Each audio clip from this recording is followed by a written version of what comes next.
The windshield wipers screamed against the glass like a wounded animal, and I told myself for the 19th time that I could still turn around.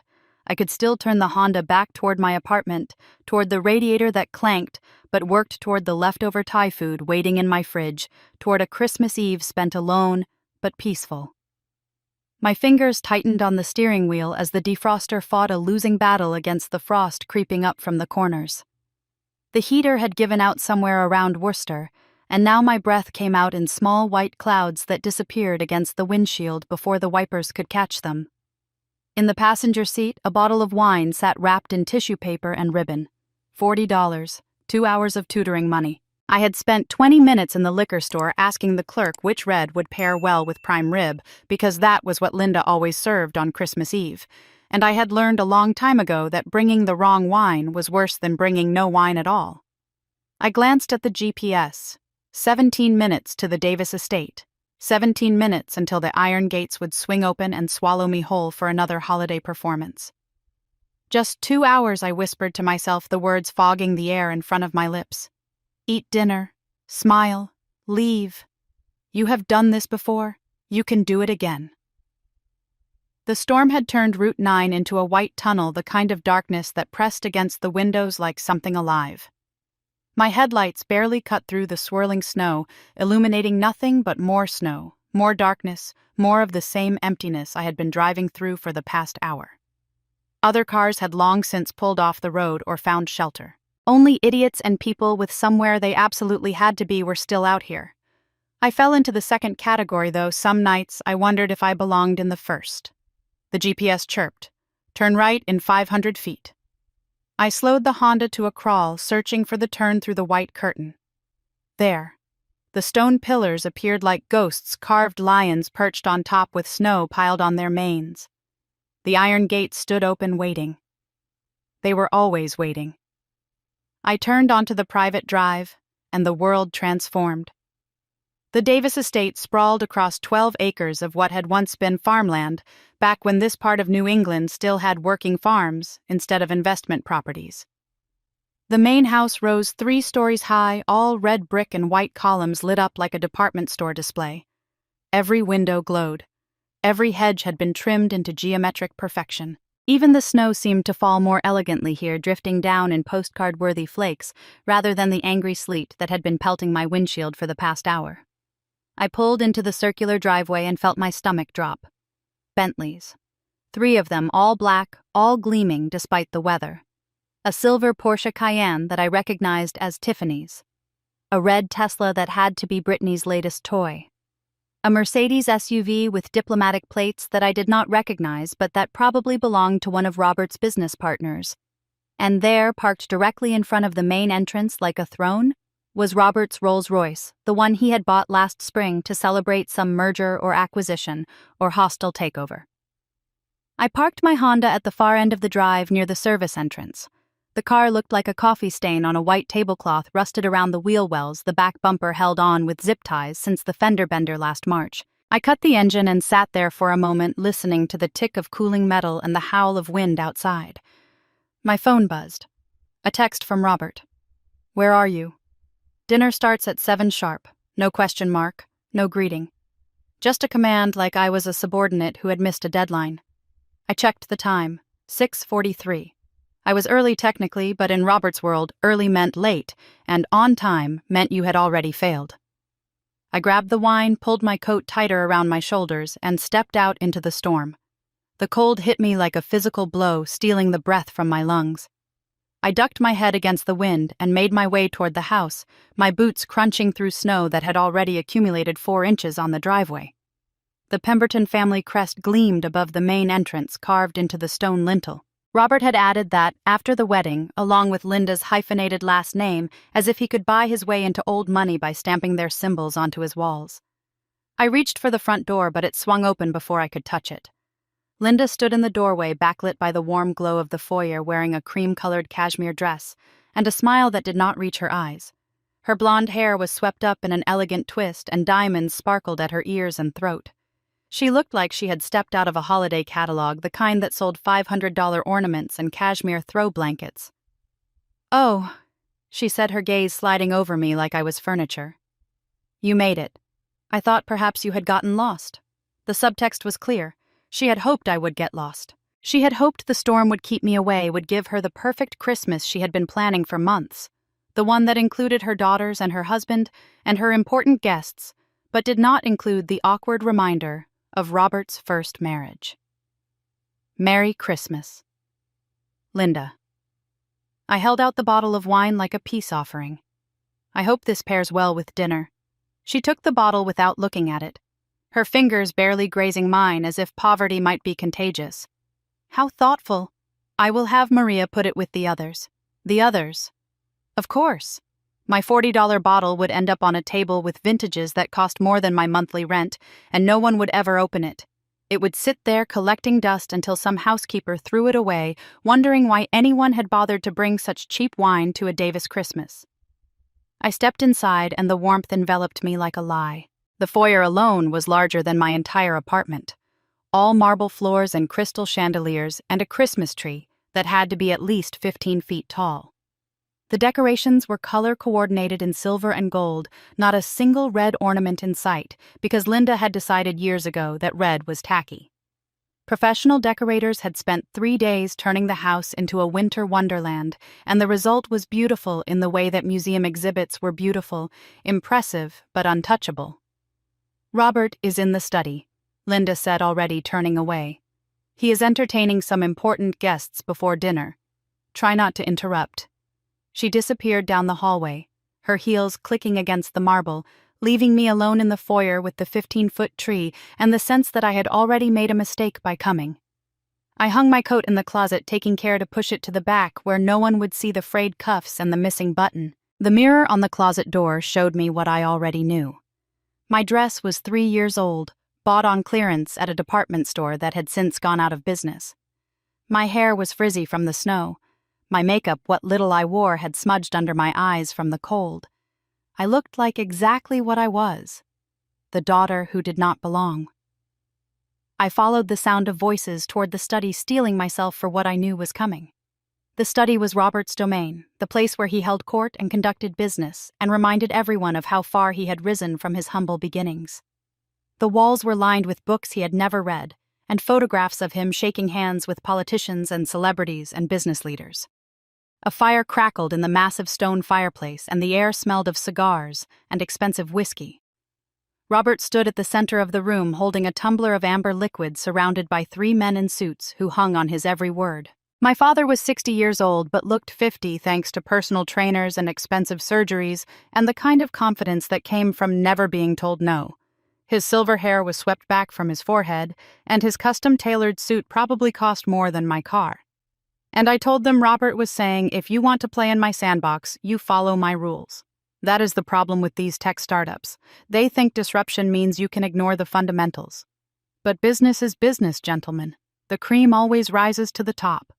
The men laughed the way men always laughed at Robert's pronouncements, whether they were funny or not. Robert basked in their approval, swirling his whiskey, already launching into another anecdote about his business acumen. I hovered in the doorway, unsure whether to enter or retreat. Robert had not seen me yet, or if he had, he was choosing to ignore me. Both options felt equally likely. "Dad," I said during a brief pause in his monologue, "Merry Christmas." Robert turned, and for a moment something flickered across his face. Not warmth exactly. More like recognition, the way you might recognize a piece of furniture you had forgotten you owned. "Maya," he said, "you are here." I crossed the room to hug him the way I always did, the way daughters were supposed to hug their fathers on Christmas. His body stiffened under my arms, tolerating the embrace the way he might tolerate a handshake from a stranger. He did not hug me back. I stepped away, swallowing the familiar sting of rejection. "I brought wine," I said. Linda took it. Robert's eyes dropped to my dress, my shoes, the clearance rack pearl studs in my ears. Something shifted in his expression, a tightening around his mouth that I had learned to recognize over 32 years of being his daughter. "I see," he said. Then to the men behind him, "Gentlemen, this is my daughter Maya. She teaches children how to read." The way he said it made it sound like a disease. Like I had chosen to spend my life in service of something embarrassing, something beneath the Davis name. Never mind that I had a master's degree. Never mind that my students had improved their test scores by double digits. Never mind that I had worked my way through college without a cent of his money. In Robert's world, the only measure of success was money, and by that measure I was a failure. "Nice to meet you," one of the men said, barely glancing at me. "Your father was just telling us about the Hartwell acquisition." Robert lit up at the mention. "Ah, yes. That is going to be the crown jewel of the portfolio. Once we finish the merger, Davis Holdings will be the largest commercial real estate firm in New England." I stood there as he continued, invisible, unnecessary, a ghost at my own family's Christmas party. After a few minutes, I mumbled an excuse about finding Tiffany and slipped out of the study. No one noticed me leave. The dining room was already set for dinner, a table that could seat 20 laid with china and crystal and silver that had been in Linda's family for generations. Fresh flowers cascaded from centerpieces and candles flickered in elaborate holders. The effect was stunning and cold, like everything else in this house. I found Tiffany and Brittany in the sitting room draped across velvet sofas scrolling through their phones. My half-sisters were younger than me by 8 and 10 years respectively, products of Robert's second marriage, and recipients of everything he had never given me. They wore designer dresses and designer jewelry and designer attitudes cultivated through years of boarding schools and European vacations, and the bone-deep certainty that the world owed them everything. "Oh my God," Brittany said without looking up from her phone. "Is that the same dress you wore last year?" Tiffany laughed. "I think it is. Maya, sweetie, there are these amazing things called stores. They sell new clothes." I kept my voice neutral. "Nice to see you, too." Brittany finally looked up, her perfectly lined eyes taking in my appearance with undisguised contempt. "Seriously, though, did you not get the memo about the dress code?" Linda said. "Cocktail attire? You look like you are going to a job interview. At a library." They both laughed, and I felt the familiar heat crawling up my neck. I had spent 2 weeks trying to find something appropriate to wear, something that would not draw attention or criticism. Clearly, I had failed. "The dress is fine," I said, more to myself than to them. "How have you been, Tiffany? How is Marcus?" Tiffany's expression shifted to smug satisfaction. "Amazing, actually. We are going to Aspen for New Year's. He rented a private chalet, 5 bedrooms, hot tub, the works. Sounds lovely." "It is.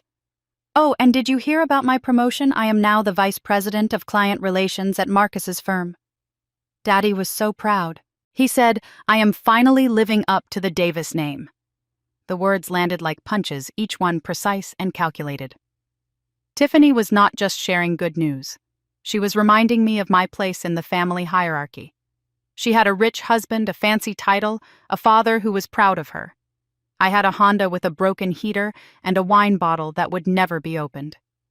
"Congratulations," I said, because what else was there to say? Brittany sat up, suddenly interested. "Oh, and guess what?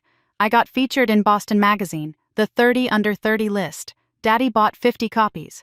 He said he is going to frame one for his office." I did not ask what Brittany had done to earn a spot on the list. Her Instagram following, probably, or the boutique she had opened with Robert's money that sold overpriced candles to bored housewives. It did not matter. In Robert's eyes, Brittany was a success because she was successful at being seen, at performing the role of Davis' daughter with the right clothes and the right connections and the right last name. "That is great," I said. "I am happy for you." Brittany's eyes narrowed. "Are you, though? You always do that thing where you say nice things but you look like you are sucking on a lemon. I am happy for you," I repeated, forcing my face into something resembling a smile. "Really? Whatever." Tiffany went back to her phone. "Dinner is at 7, by the way. Try not to embarrass yourself this time." This time. She was referring to last Christmas, when I had accidentally knocked over a gravy boat and Linda had spent 20 minutes loudly mourning the destruction of her antique tablecloth. Never mind that the tablecloth had been purchased 2 years prior from a catalog. Never mind that Robert himself had spilled red wine on it an hour later and no one had said a word. When I made mistakes, they were catastrophes. When Robert made mistakes, they were charming anecdotes. I excused myself and wandered toward the kitchen, needing a moment alone, a moment to breathe, a moment to remember why I came to these things year after year. The kitchen was a gleaming expanse of marble and stainless steel, empty now, except for the catering staff preparing dinner. I slipped past them through the butler's pantry toward the small alcove near the service entrance where I used to hide as a child when the noise of the parties became too much. The alcove was still there, a small window seat with a view of the back garden invisible from the main rooms. I sat down, pressing my forehead against the cold glass, watching the snowfall in the darkness. "Why do you keep doing this?" I asked myself. "Why do you keep coming back?" I knew the answer, of course. Because somewhere buried beneath 32 years of disappointment and rejection, there was still a small girl who believed that if she just tried hard enough, if she just smiled enough, if she just brought the right wine and wore the right dress and said the right things, her father would finally love her. It was a foolish hope, a childish hope. But I could not seem to let it go. The sound of voices pulled me from my thoughts. Robert and Linda coming from the direction of the kitchen, their words muffled but audible through the thin wall of the alcove. I should have gotten up, should have announced my presence, should have done anything except sit there in the shadows listening to a conversation not meant for my ears. But I did not move. She actually showed up, Linda was saying, her voice dripping with disdain. "I thought the storm would keep her away." "You know, Maya." Robert's laugh was cold. "She never misses a chance to grovel for my approval." I froze, my heart pounding against my ribs. "You should see what she brought, a $40 bottle of wine, like we are running a charity here," Robert snorted. "At least she did not ask for money this month." "Small victories. I do not understand why you even invite her," Linda continued. "She makes everyone uncomfortable. Did you see the way Harrison looked at her dress? He probably thought she was the help. I invite her because appearances matter." Robert's voice dropped lower and I had to strain to hear. People would talk if I did not invite my own daughter to Christmas. And besides, she is useful. She reminds the girls what they have to lose if they disappoint me. A warning, a cautionary tale. That was what I was to him, not a daughter. A reminder to his real daughters of what happened to people who failed to live up to his expectations. The next words hit me like a blow to the chest. Every time I look at her, Robert said, I see those eyes. Her mother's eyes. Do you know what that is like? Looking into the face of the biggest mistake I ever made every single day of my life? Linda murmured something sympathetic. I should have done things differently. Robert's voice turned bitter hard. I should have cut ties back then, sent her away, let some other family deal with her. But no, I had to play the hero, the devoted father raising his daughter alone. And now I am stuck with her. This living, breathing reminder of everything I failed at. I could not breathe. Could not move, could not do anything except sit there in the darkness listening to my father describe me like I was a disease he could not shake a stain on his otherwise perfect life. Linda said something I could not quite hear, and then their footsteps faded, moving back toward the main house, back toward the party, back toward the world where I did not belong. I sat in the alcove for a long time, my hands shaking, my stomach churning with something that felt like nausea and grief and a terrible, clarifying anger. All my life I had wondered why Robert could not love me. I had blamed myself. My grades, my career choices, my inability to be the polished, perfect daughter he wanted. I had bent myself into knots trying to earn his approval, trying to understand what I had done wrong, what I could do differently. Now I knew. I had done nothing wrong. The crime was simply existing. The crime was having my mother's eyes being the evidence of a past Robert wanted to forget, a reminder of something he called his biggest mistake. I could not change my eyes. I could not unexist. I could not make myself into someone Robert would love because the person Robert hated was not someone I had chosen to be. It was simply who I was. I stood up slowly, my legs unsteady. The dining room bell chimed somewhere in the distance, calling everyone to dinner. I could hear the murmur of voices, the clink of glasses, the rustle of expensive fabric as the Davis family assembled to perform their annual Christmas ritual. I walked past the dining room without stopping. I collected my coat from the closet, not bothering to hide the frayed cuffs this time. I stepped out into the storm, letting the cold hit me like a cleansing wave, letting the snow sting my face and melt against my lips. No one called after me. No one even noticed I was gone. I climbed into my Honda, turned the key, and listened to the engine cough to life. The heater was still broken. The windshield was already covered in snow. The gas tank was barely a quarter full, and I had a long drive ahead of me. But for the first time in 32 years, I did not care. I put the car in gear and drove away from the Davis estate, away from the iron gates and the stone lions, away from the Bentleys and the Porsches and the 15-foot Christmas tree. I drove away from my father's cold eyes and my stepmother's cutting remarks and my half-sister's designer cruelty. I drove toward nothing and everything, toward the storm, toward the darkness, toward whatever came next. Behind me, the lights of the mansion grew smaller and smaller until they disappeared entirely, swallowed by the snow, and I kept driving. The storm had teeth now. What had been heavy snow when I left the Davis estate had transformed into something vicious, a whiteout that turned Route 9 into a tunnel of swirling chaos. My windshield wipers slapped back and forth in a frantic rhythm, barely keeping up with the accumulation, and the wind buffeted the Honda so hard I had to grip the steering wheel with both hands just to stay in my lane.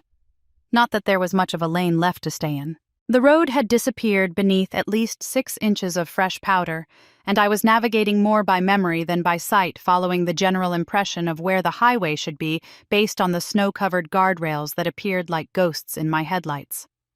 I had not seen another car in 20 minutes. The plows had either given up or not yet made it out here, and the only tracks in the snow were my own filling in behind me as quickly as I made them. My fingers were going numb on the steering wheel. The broken heater wheezed out air that was barely warmer than the storm outside, and I could see my breath crystallizing in front of my face. The temperature gauge on my dashboard had stopped working years ago, but I did not need it to tell me that tonight was dangerously cold. The kind of cold that killed people. The kind of cold that made the evening news when they found hikers frozen in their cars or homeless men curled up in doorways. I should pull over, I thought. Find a gas station. Wait out the storm. But every gas station I passed was dark, closed for the holiday, their parking lots empty and unplowed. The few restaurants and motels along the route had their vacancy signs unlit, their windows shuttered against the blizzard. It seemed the entire world had taken shelter somewhere warm and safe, leaving me alone on this frozen highway, with nothing but my broken heater and my father's voice echoing in my head. Her mother's eyes. The biggest mistake I ever made. I pressed harder on the gas pedal, wanting to outrun the words, wanting to put as many miles as possible between myself and the man who had never wanted me. The Honda protested its engine, whining its tires, struggling to find purchase on the icy road. I eased off, reminding myself that dying in a ditch on Christmas Eve would not prove anything to anyone. Robert would probably be relieved. One less reminder of his failures. One less inconvenient daughter cluttering up his perfect life. The thought made me laugh, a bitter sound that fogged the air in front of my face. Merry Christmas, Maya. You finally understand? I was so lost in my own misery that I almost missed it. A flicker of light on the right side of the road, weak and yellow, barely visible through the curtain of snow. I squinted through the windshield, trying to make sense of what I was seeing.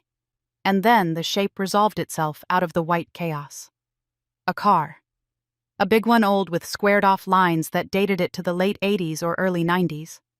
It was pulled over onto the shoulder, half buried in a snowdrift, its hazard lights blinking in that tired, arrhythmic way that meant the battery was dying. The lights barely penetrated the storm, 2 faint orange pulses that looked more like a dying heartbeat than a distress signal. My foot moved toward the brake before my brain had finished processing what I was seeing. Wait, I told myself. Think. Every safety lesson I had ever learned screamed at me to keep driving. A lone woman, a dark road, a stranded vehicle. This was how horror movies started. This was how true crime podcasts found their material. I had no cell service out here, no way to call for help if something went wrong. The smart thing, the safe thing, was to keep driving. To find a gas station with a working phone. To let someone else handle this. But even as I thought it, I was already slowing down, because someone was outside the car. A figure hunched against the wind, struggling with something near the rear wheel. The snow was coming down so hard that I could barely make out the details, just a dark shape moving with painful slowness, the kind of movement that spoke of age and exhaustion and cold that had seeped into the bones. I pulled the Honda to a stop about 20 feet behind the stranded vehicle, leaving my headlights on to illuminate the scene. The other car was a Lincoln Town Car, the old boxy kind that you used to see in funeral processions and government motorcades. Its black paint had faded to a dull charcoal, and there was rust eating at the wheel wells, but even in its diminished state, there was something dignified about it.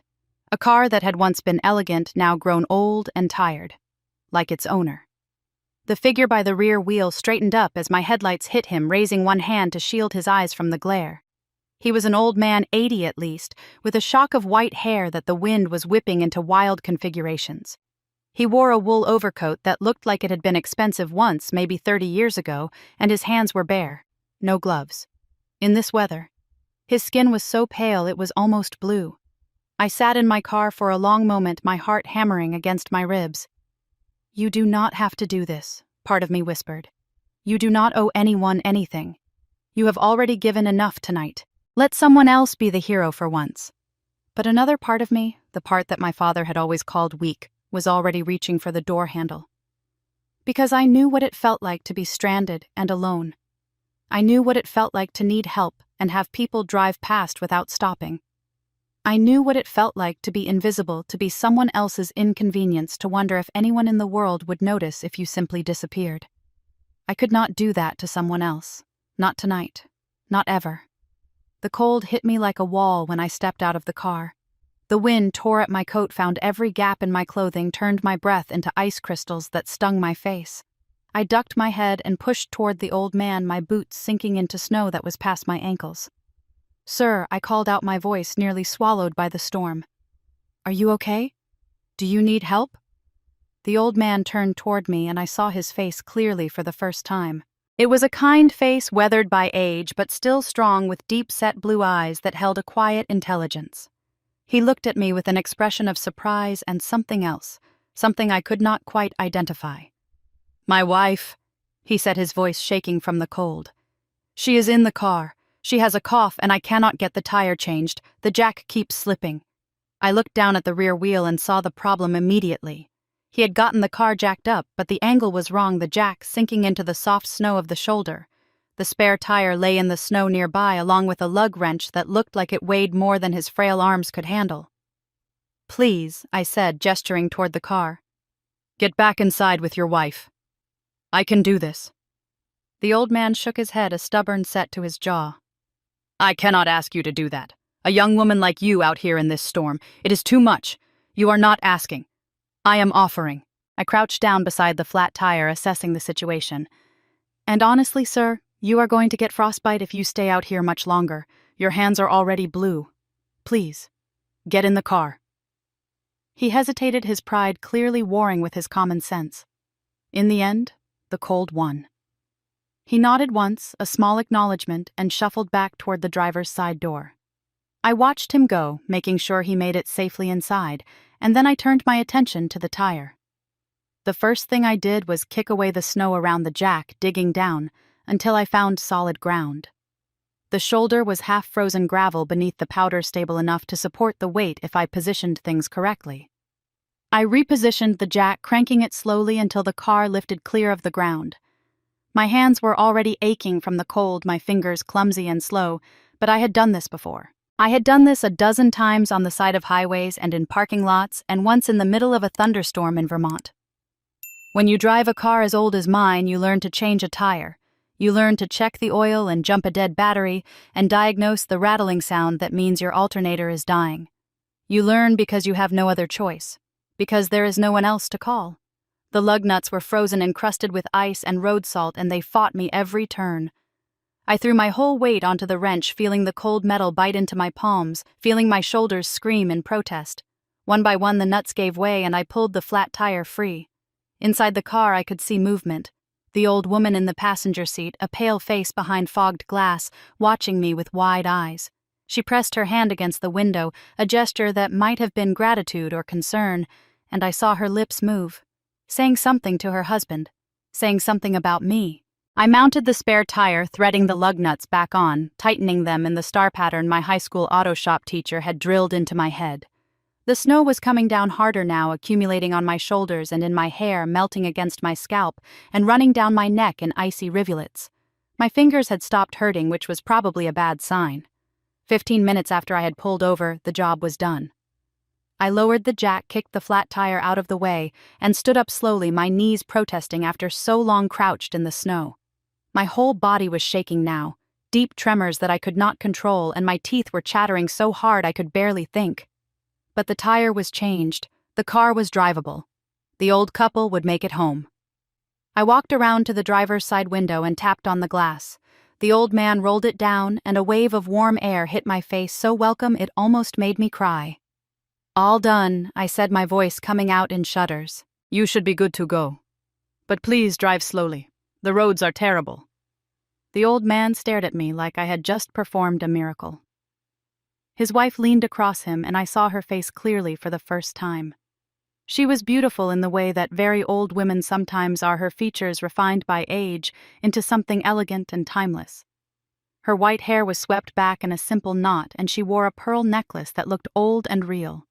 Her eyes were the same blue as her husband's, though hers were watery from the cold she was clearly fighting. "Bless you," she said, and then coughed a deep rattling sound that made me wince. "Bless you, dear girl." I smiled at her, or tried to. My face was too frozen to know for sure. "Do you have far to go?" "Not far," the old man said. "Another 20 minutes if the roads cooperate." He reached into his coat pocket and pulled out his wallet, extracting several bills. "Please, take this. It is the least we can do." I looked at the money in his hand. $100, maybe more. Enough to pay my electric bill for a month. Enough to fix the heater in my car. Enough to buy groceries for weeks. "No," I said. "Please, keep it." The old man frowned, confused. "But you have done us such a service. In this weather, at this hour. You must let us repay you." I shook my head, feeling the ice crystals that had formed in my hair rattle against each other. "Really, sir, I do not need it. I hesitated, searching for the right words. "I need you to promise me that you will get home safely, that you will get your wife somewhere warm, and that you will not stop again until you are there. That is all I need." The old woman made a soft sound, something between a laugh and a sob. She reached across her husband and took my frozen hand in both of hers. Her grip was surprisingly strong, her fingers warm and papery. "You are a good girl," she said, looking into my eyes with an intensity that made me uncomfortable. "A good, kind girl. There are not enough of you left in the world." I did not know what to say to that, so I said nothing. "Wait," the old man said as I started to pull away. "Please. At least tell us your name, so we can remember who saved us tonight." I almost gave him a fake name. I almost said Jane or Sarah or something anonymous, something forgettable. But something in his eyes stopped me. Something steady and searching, like he was really seeing me, like he actually wanted to know. "Maya," I said. "Maya Davis." The old man went very still.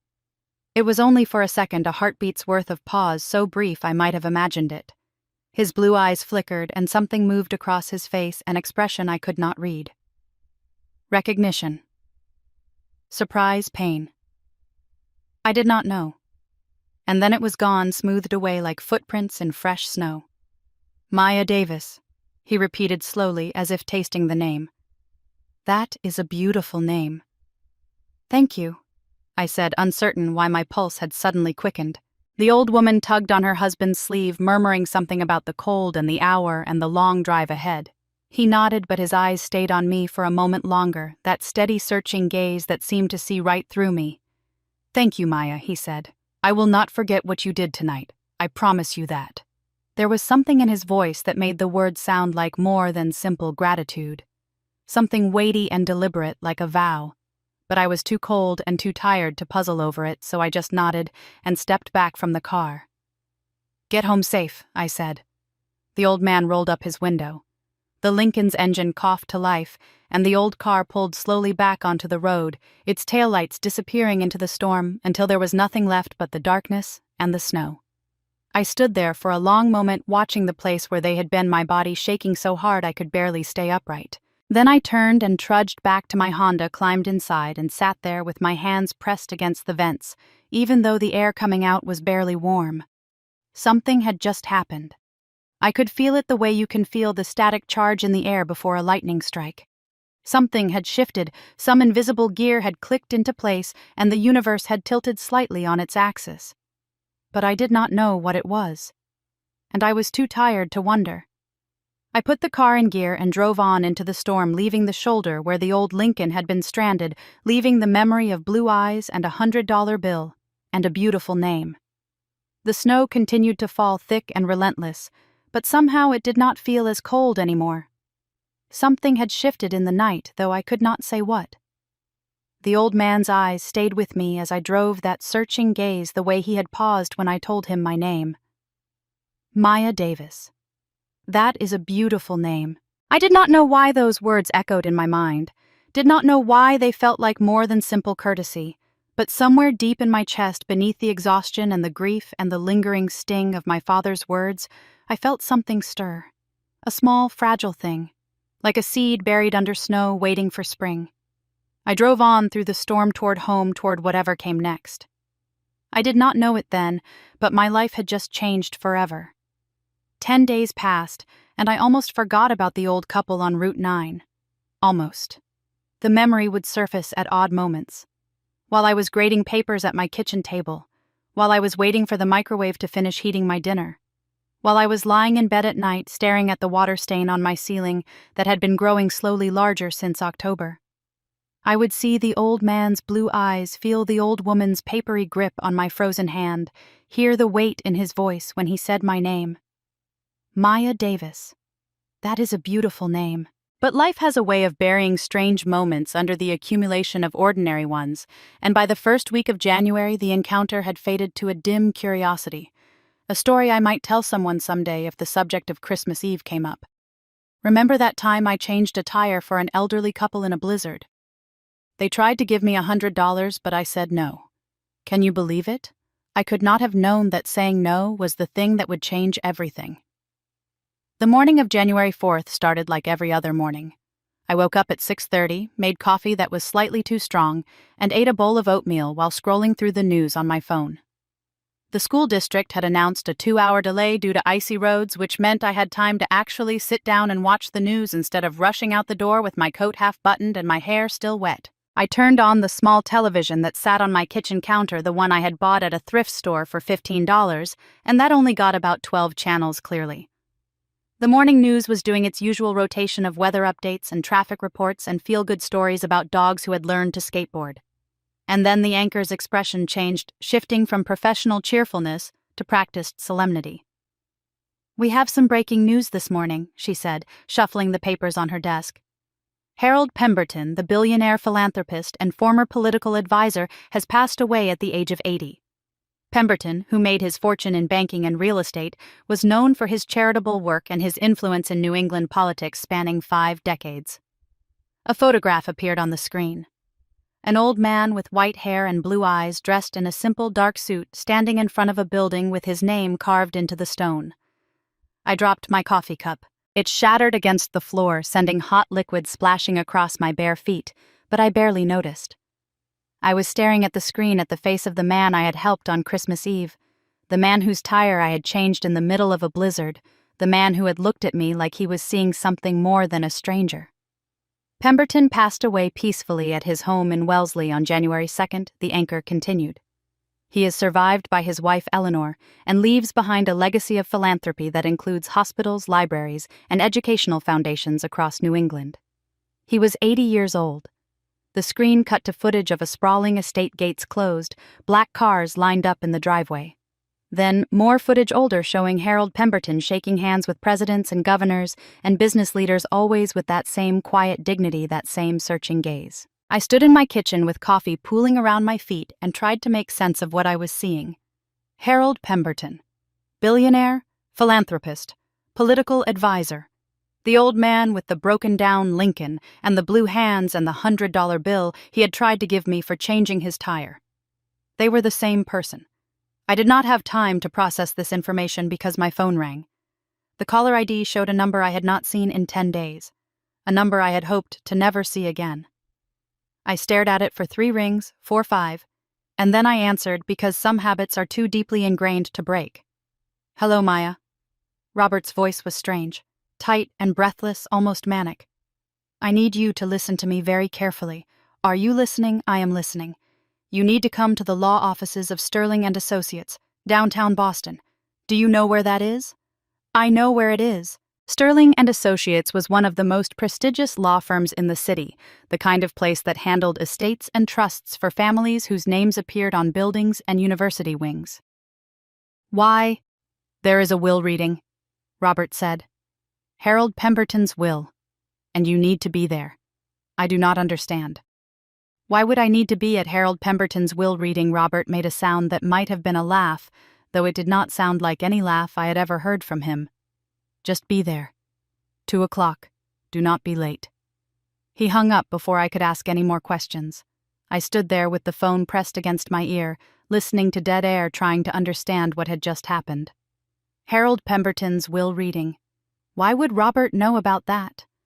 Why would I be invited? What possible connection could there be between my father and a man I had only met once on a dark road in the middle of a snowstorm? Unless the thought surfaced slowly like something rising from deep water. Unless the connection was not through me at all. I thought about Robert's voice on the phone, the excitement barely contained beneath the surface.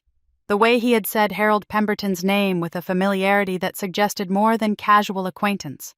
The way he had demanded I be there as if my presence was somehow important to whatever was about to happen.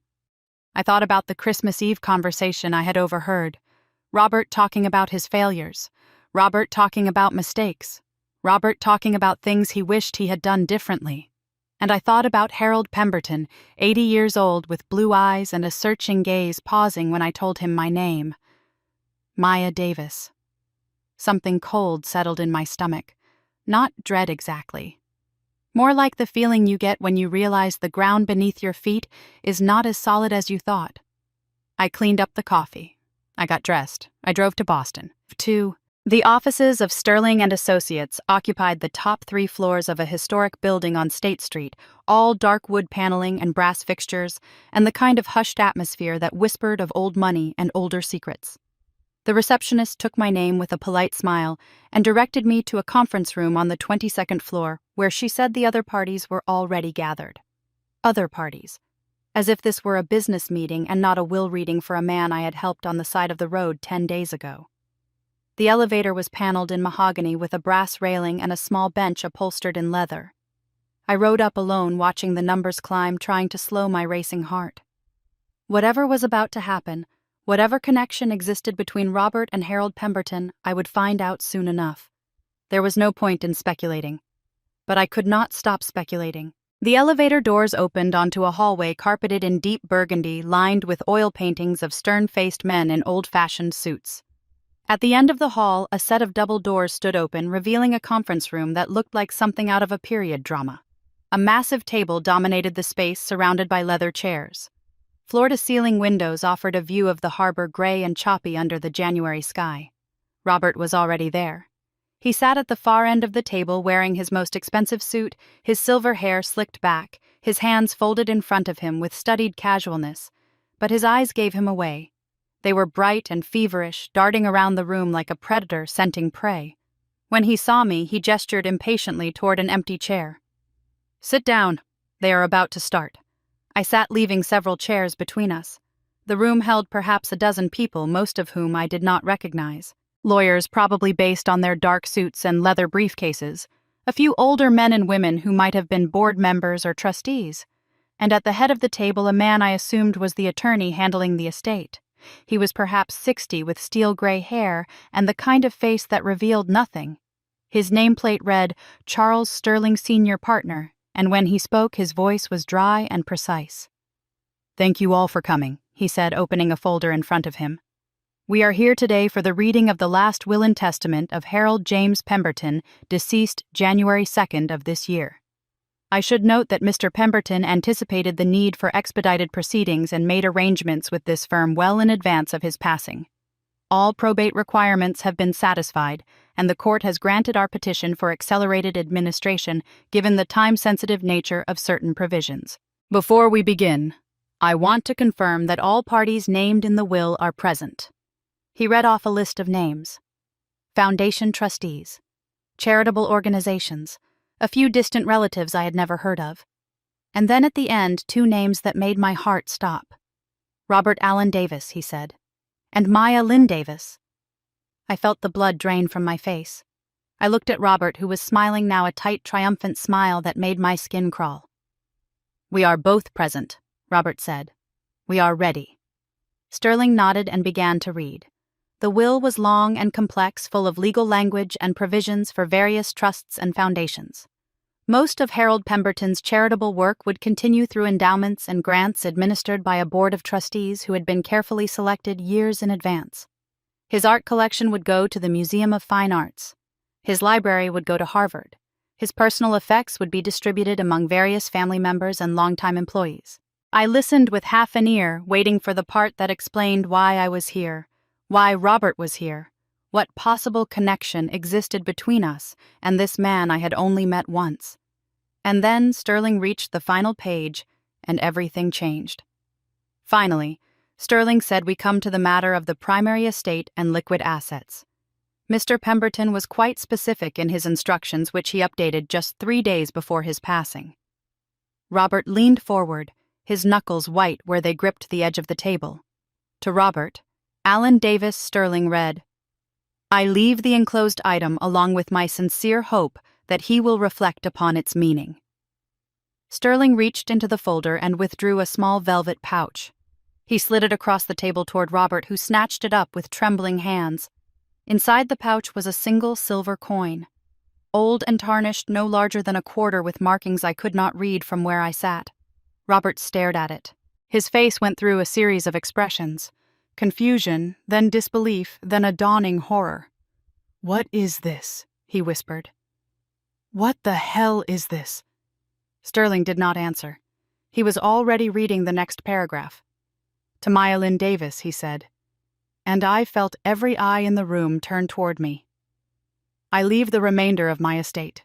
This includes the Pemberton family residence in Wellesley, all liquid assets held in the Pemberton Family Trust, all shares in Pemberton Holdings and its subsidiaries, and all other properties and investments not otherwise specified in this document. The total value of these assets at the time of this writing is approximately $2 billion. The room went silent. I could not move, could not breathe, could not do anything except sit there while the words echoed in my head, bouncing off the walls of my skull like a ball in an empty room. $2 billion. To me. From a man I had met once on the side of the road in a snowstorm. Sterling was still talking, reading additional provisions about trustees and transition periods, and something called a 6-month probationary clause, but I could not hear any of it. There was a roaring in my ears, a white noise that drowned out everything except the sound of my own heartbeat. And then Robert stood up. "No," he said. His voice was quiet at first, almost calm. "No. This is wrong. This is a mistake." Sterling looked up from his papers. "Mr. Davis, I assure you the will is quite clear. I said this is a mistake." Robert's voice was rising now, the calm cracking like ice on a spring pond. "I am his son. Do you understand? I am Harold Pemberton's son. He cannot leave everything to some nobody, some teacher, some woman he met on the street." The room stirred uneasily. The lawyers exchanged glances. I sat frozen in my chair, trying to process what Robert had just said. His son. Robert claimed to be Harold Pemberton's son. Mr. Davis Sterling said, his voice hardening. "I am going to ask you to sit down and compose yourself. Mr. Pemberton was quite clear in his intentions, and the will has been properly executed and witnessed. He was my father." Robert slammed his fist on the table so hard that coffee cups rattled and papers scattered. "He owed me this. He spent 35 years paying me to keep quiet, and now he leaves me a coin. A worthless silver coin." The pieces fell into place with sickening clarity. Robert was Harold Pemberton's son. His secret son kept hidden for decades. The money that had funded Robert's lifestyle, his business ventures, his rise to respectability. It had not come from his own hard work as he always claimed. It had come from Harold. Hush money, blackmail, a fortune built on silence and shame. And now Harold had left everything to me. Why I did not realize I had spoken out loud until Sterling turned toward me. "I beg your pardon?" "Why me?" My voice came out cracked and strange. "I do not understand. I only met him once. Met him. On Christmas Eve. I changed his tire. That is all. Why would he leave me anything?" Sterling's expression softened slightly. Mr. Pemberton left a letter explaining his decision. I am to give it to you privately after the reading, but I can tell you that he was quite certain. He updated his will just days before his death specifically to include you. This is insane, Robert snarled. He was clearly not in his right mind. I am going to contest this. I am going to drag this through every court in the state. That is your right, Sterling said mildly. Though I should warn you that Mr. Pemberton anticipated such a challenge and took steps to ensure the will would withstand scrutiny. His mental competency was evaluated and documented by 3 independent physicians. The witnesses to his final changes include a sitting judge and a former state attorney general. You are, of course, free to pursue legal action, but I would advise you to consider carefully before doing so. Robert's face had gone purple. His hands were shaking. His eyes had taken on a wild, desperate quality that I had never seen before. You, he said, turning toward me. You did this. You manipulated him somehow. You saw a dying old man on the side of the road and you wormed your way into his good graces. I did not, I said, but my voice was too weak, too shocked to carry any conviction. I just changed his tire. I did not know who he was. Liar Robert lunged across the table toward me. Everything happened very fast after that. Sterling pressed a button under the table, doors burst open and security guards flooded into the room. Robert was still reaching for me, his face contorted with rage, his fingers grasping at empty air.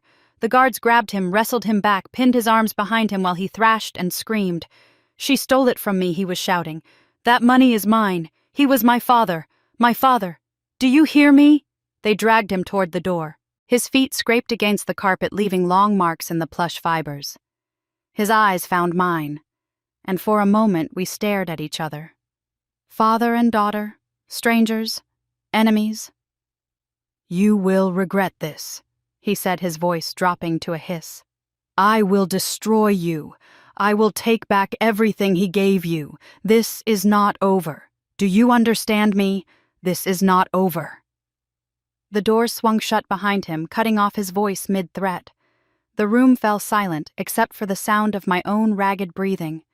Sterling gathered his papers, his movements precise and unhurried, as if wealthy clients threatening violence was a regular occurrence in his line of work. Miss Lynn Davis, he said quietly. I think perhaps you and I should speak privately. There is much you need to understand about your inheritance, and about the man who left it to you. I nodded because I could not speak because words had abandoned me entirely. I thought about the old man on Route 9 struggling to change his tire in the freezing cold. I thought about his wife's papery hands and her words. You are a good girl. A good, kind girl. I thought about $100 bill I had refused, and a name spoken with strange weight. Maya Davis. That is a beautiful name. And I thought about Robert being dragged out of the room screaming about betrayal and theft, and fathers who owed him more than a tarnished silver coin. The world had tilted on its axis, and I was falling into something I did not understand. But I knew one thing for certain. Nothing would ever be the same again. The Pemberton estate was not a house. It was a monument. I stood at the end of the long gravel drive, my Honda idling behind me, and stared at the building that was now impossibly mine. 3 stories of gray stone and white trim with ivy climbing the eastern wall and chimneys rising like sentinels against the January sky. The windows were tall and numerous, catching the weak winter light and throwing it back in cold reflections. The ground stretched in every direction, rolling lawns now covered in snow, ancient oaks standing bare and dignified along the property lines. It looked like a museum. It looked like a mausoleum. It looked like the kind of place where generations of wealthy families had lived and died and been forgotten, leaving nothing behind but portraits on walls and names carved into marble. It did not look like a place where someone like me belonged. Sterling had given me the keys 3 days after the will reading, along with a thick folder of documents I was still working my way through. Deeds and titles and trust agreements and corporate bylaws, pages upon pages of legal language that made my eyes blur and my head ache. He had also given me Harold's letter, the one explaining why he had left everything to a stranger who changed his tire on Christmas Eve. I had not opened it yet. It sat in my bag, sealed in its cream-colored envelope, waiting for me to find the courage to read it. Every time I reached for it, something stopped me. Fear, maybe, or the sense that once I read those words, there would be no going back. No pretending this was all a strange dream. No hoping I might wake up in my apartment with the water-stained ceiling and find that my life had returned to normal. But normal was gone now. Normal had vanished the moment Sterling said my name and the number 2 billion in the same sentence. I took a breath, squared my shoulders, and walked toward the front door. The key felt heavy in my hand, old brass worn smooth by decades of use. The lock clicked open with a sound like a judgment, and the door swung inward to reveal an entrance hall that could have held my entire apartment twice over. Marble floors, vaulted ceilings, a crystal chandelier that probably cost more than my car, paintings in gilded frames, landscapes and portraits, and one abstract piece that I suspected was famous, though I could not have said why. A sweeping staircase curved upward toward the second floor, its banister gleaming with polish, its carpet a deep burgundy that muffled every sound. I stepped inside, and the door closed behind me with a soft, final click. "Miss Lynn Davis." The voice came from my right. I turned and found a man standing in the doorway of what looked like a study, watching me with an expression I could not read. He was perhaps 35, tall and lean, with dark hair cut short, and eyes the color of expensive coffee. He wore a charcoal suit that fit him perfectly, a white shirt open at the collar, no tie. His posture was rigid, formal, the kind of controlled stillness that suggested either military training or years of practice hiding what he was really thinking. "I am Julian Crane," he said, crossing the hall toward me. His handshake was brief and impersonal, like a business transaction. "CFO of Pemberton Holdings. Harold asked me to help with the transition." "Maya," I said, though he obviously already knew that. "Thank you. I appreciate it." His eyes moved over my face, assessing, calculating. I had the uncomfortable sense of being measured against some standard I did not know existed. "Let me be direct with you, Miss Lynn Davis." He did not invite me to use his first name, and his tone made it clear the omission was intentional. "I have worked for the Pemberton family for 12 years. I knew Harold better than almost anyone, and I have to tell you honestly that I do not understand why he did what he did." I felt my spine stiffen.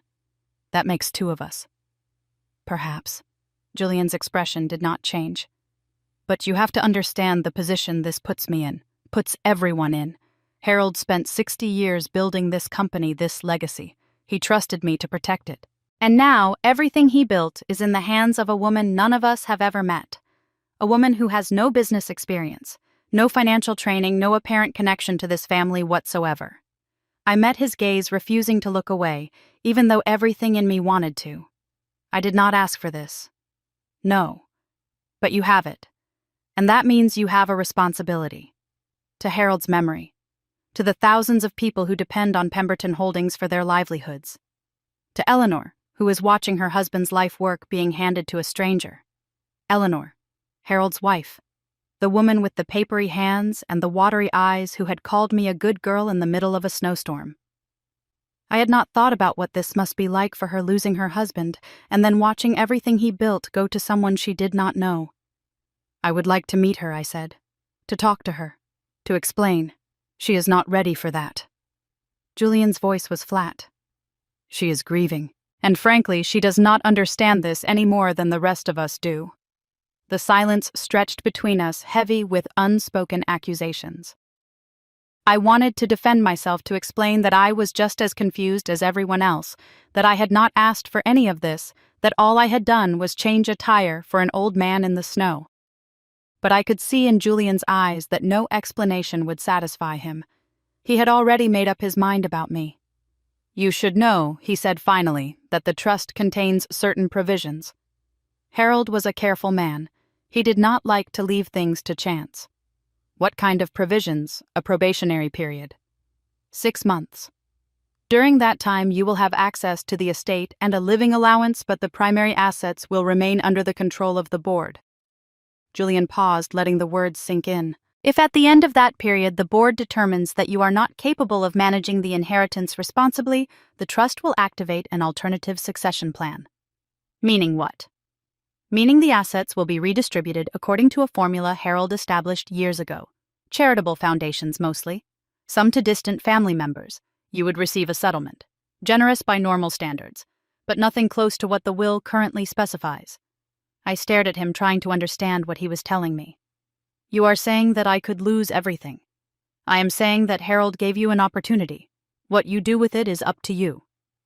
Julian turned toward the study door, then paused, looking back over his shoulder.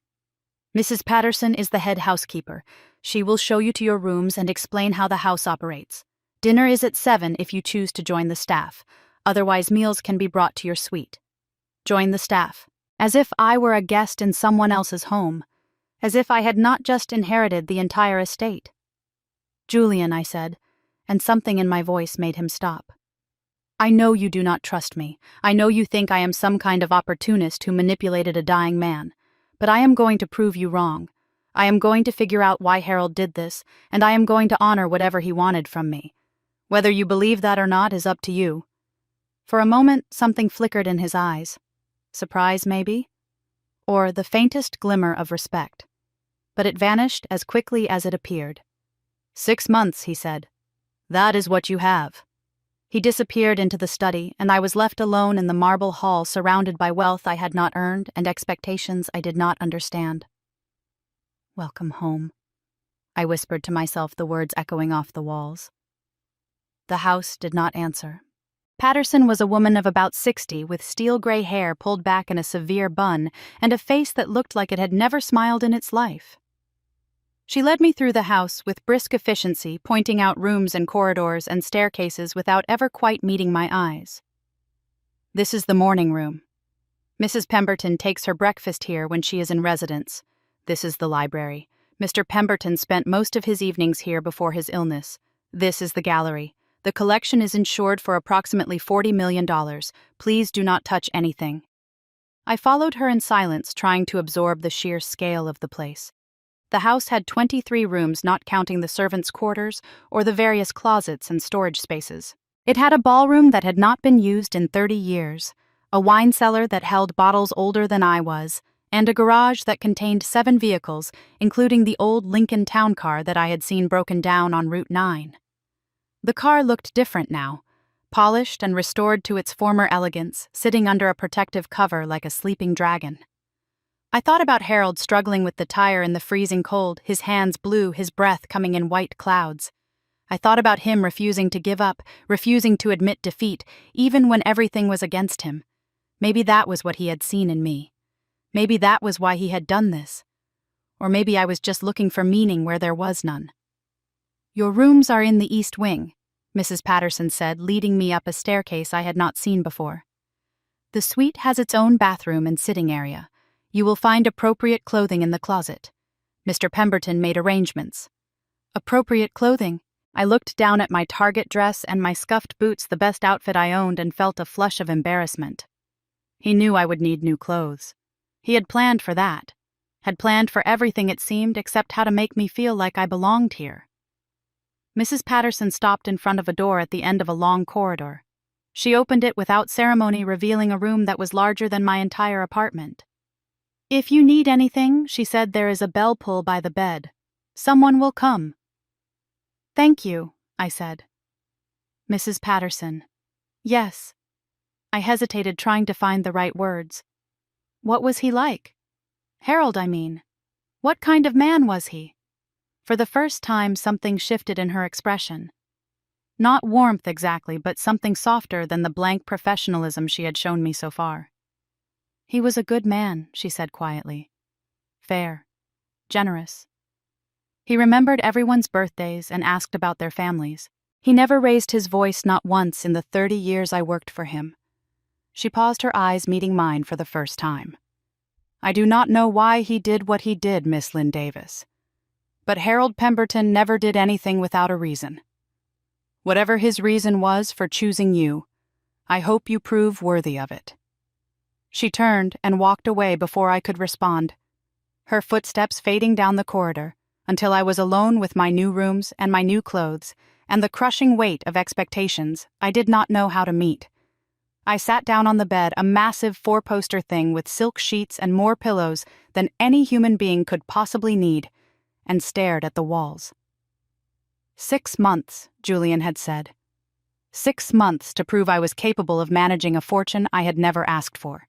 6 months to convince a household of strangers that I was not a gold digger or a fraud. 6 months to figure out what Harold Pemberton had wanted from me and whether I could give it to him. I thought about calling someone.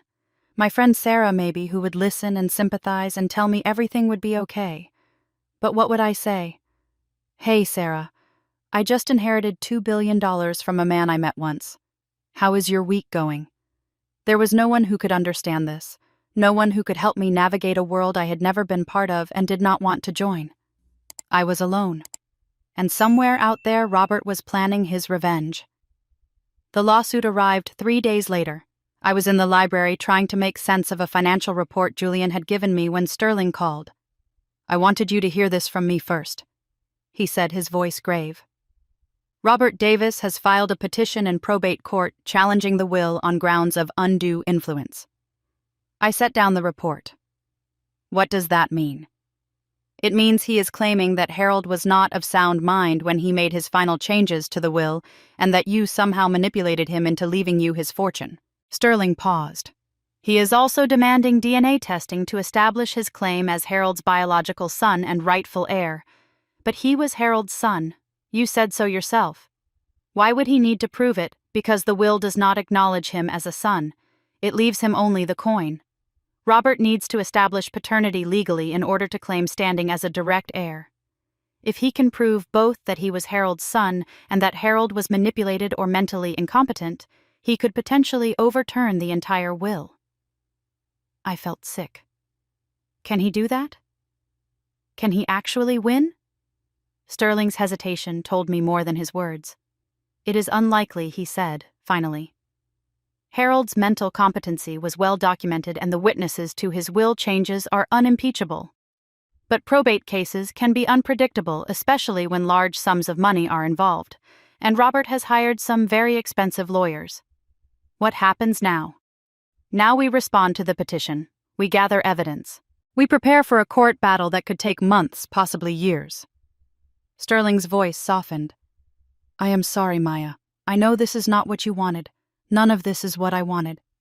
I know. But you should also know that Robert has filed a motion for a preliminary injunction freezing a portion of the assets until the case is resolved. If the judge grants it, you will not be able to access the primary accounts or make any major financial decisions without court approval. The walls of the library seem to close in around me. For how long? Until the case is decided. Could be 6 months. Could be longer. I hung up the phone and sat there in the silence surrounded by books I had not read, and wealth I could not touch. Robert was not just trying to take the inheritance away from me. He was trying to trap me. To make sure I could not run, could not hide, could not escape from whatever he was planning. And I had no idea how to stop him. The injunction was granted 2 weeks later. The judge agreed that the questions raised by Robert's petition warranted caution and 40% of the liquid assets were frozen pending resolution of the case. I still had access to the house, the living allowance, and the corporate accounts that required Julian's approval for any major expenditures. But the money that was supposed to be mine, the fortune Harold had left me, was locked away where I could not reach it. Robert must have celebrated when he heard the news. I could imagine him in his study surrounded by his expensive things, drinking champagne and planning his next move. I did not have to imagine for long. The first article appeared 3 days after the injunction. A tabloid with a reputation for scandal and sensationalism, the kind of publication that lived on the misery of public figures and the curiosity of people who wanted to feel better about their own lives. Pemberton Gold Digger Exposed ran the headline above a photograph of me that I did not remember being taken. I was coming out of a grocery store wearing sweatpants and an old jacket, looking exhausted and disheveled. The angle made me look furtive, guilty, like I was hiding something. The article was worse than the photo. Maya Lynn Davis, the mysterious woman who inherited billions from elderly philanthropist Harold Pemberton, has a past she would rather keep hidden, it began. Sources close to the family reveal that Lynn Davis has a history of financial troubles, questionable relationships, and a pattern of targeting wealthy older men. I read it 3 times trying to understand how anyone could print such lies. There were quotes from anonymous sources who claimed to have known me in college describing wild parties and reckless behavior I had never engaged in. There were implications about my relationship with Harold, disgusting suggestions that our single encounter on Route 9 had been something more than a good Samaritan stopping to help a stranded motorist.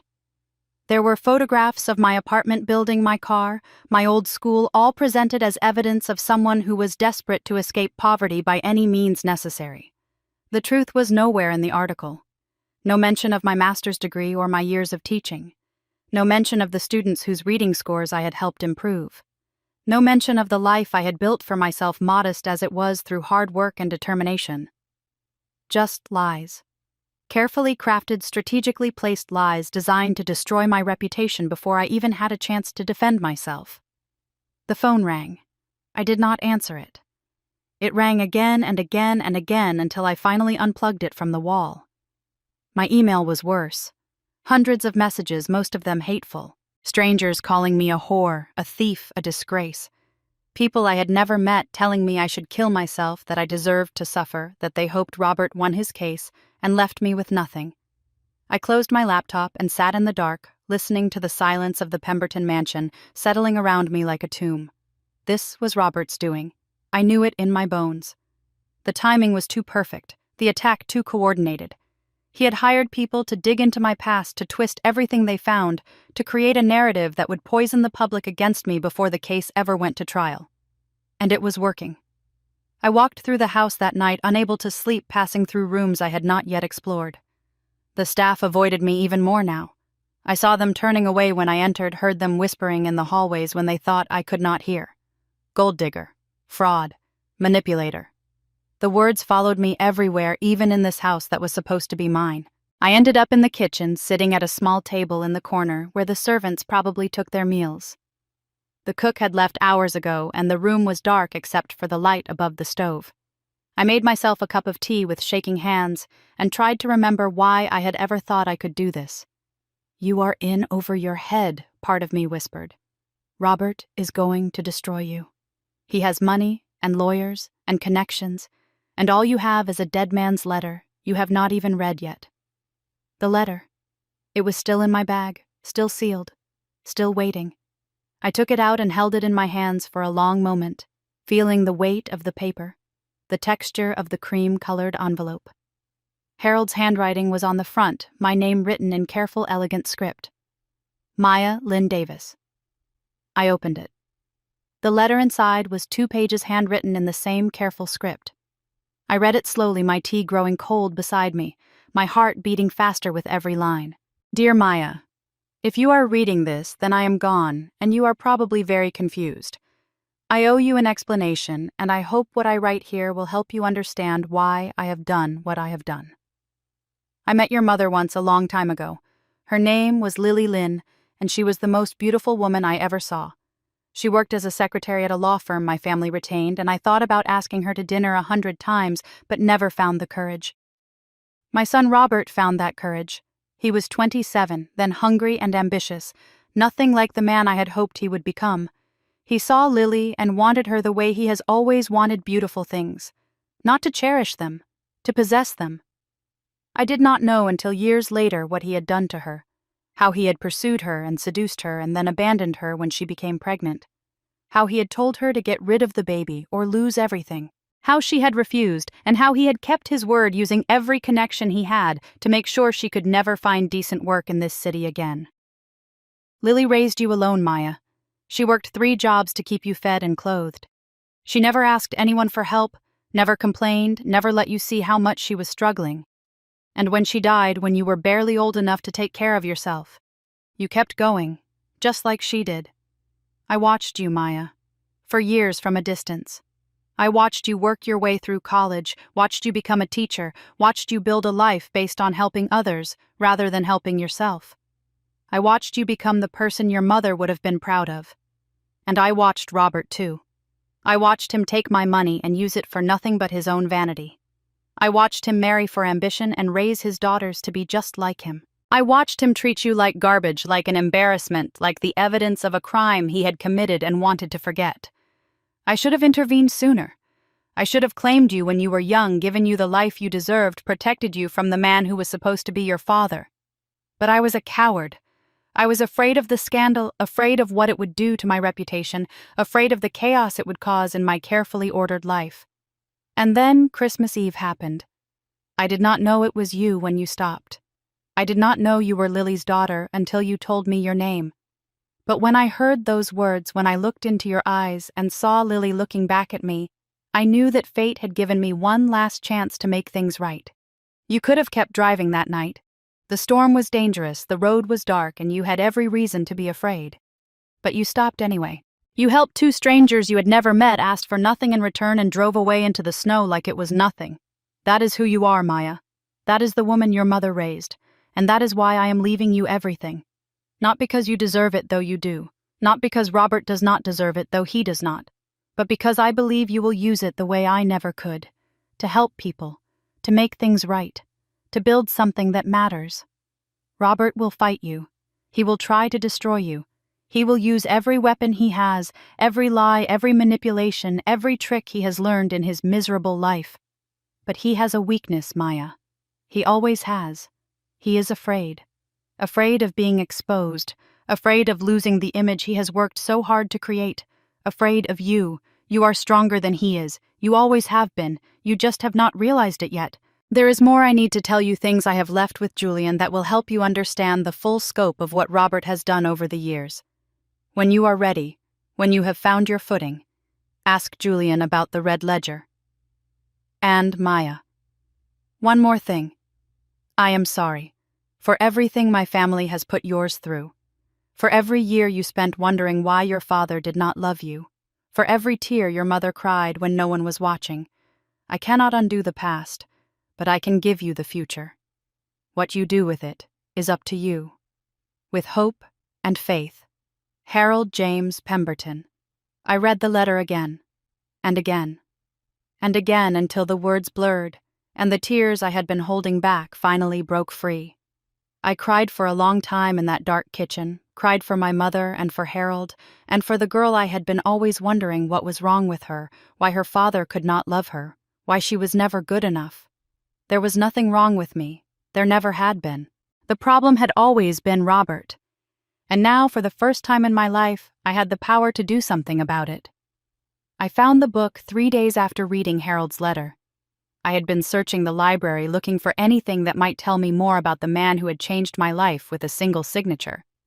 The room was enormous, floor-to-ceiling shelves crammed with volumes that ranged from leather-bound first editions to paperback novels with cracked spines. Harold had been a reader, Mrs. Patterson told me. He spent hours in this room every evening working his way through everything from Greek philosophy to modern thrillers. I was not sure what I was looking for. Clues, maybe. Some kind of insight into his mind, his motivations, the reason he had chosen me out of everyone in the world to carry his legacy forward. The letter had explained some of it, but there were still so many questions, so many gaps in the story that I could not fill. The book was on a small table near the window, separate from the others, placed as if someone had been reading it recently and set it down mid-chapter. It was a worn paperback, its cover faded and soft from years of handling. The title was embossed in gold letters that had mostly flaked away, but I could still make out the words. The Little Prince. My heart stopped. I knew this book. Not this specific copy, but the story.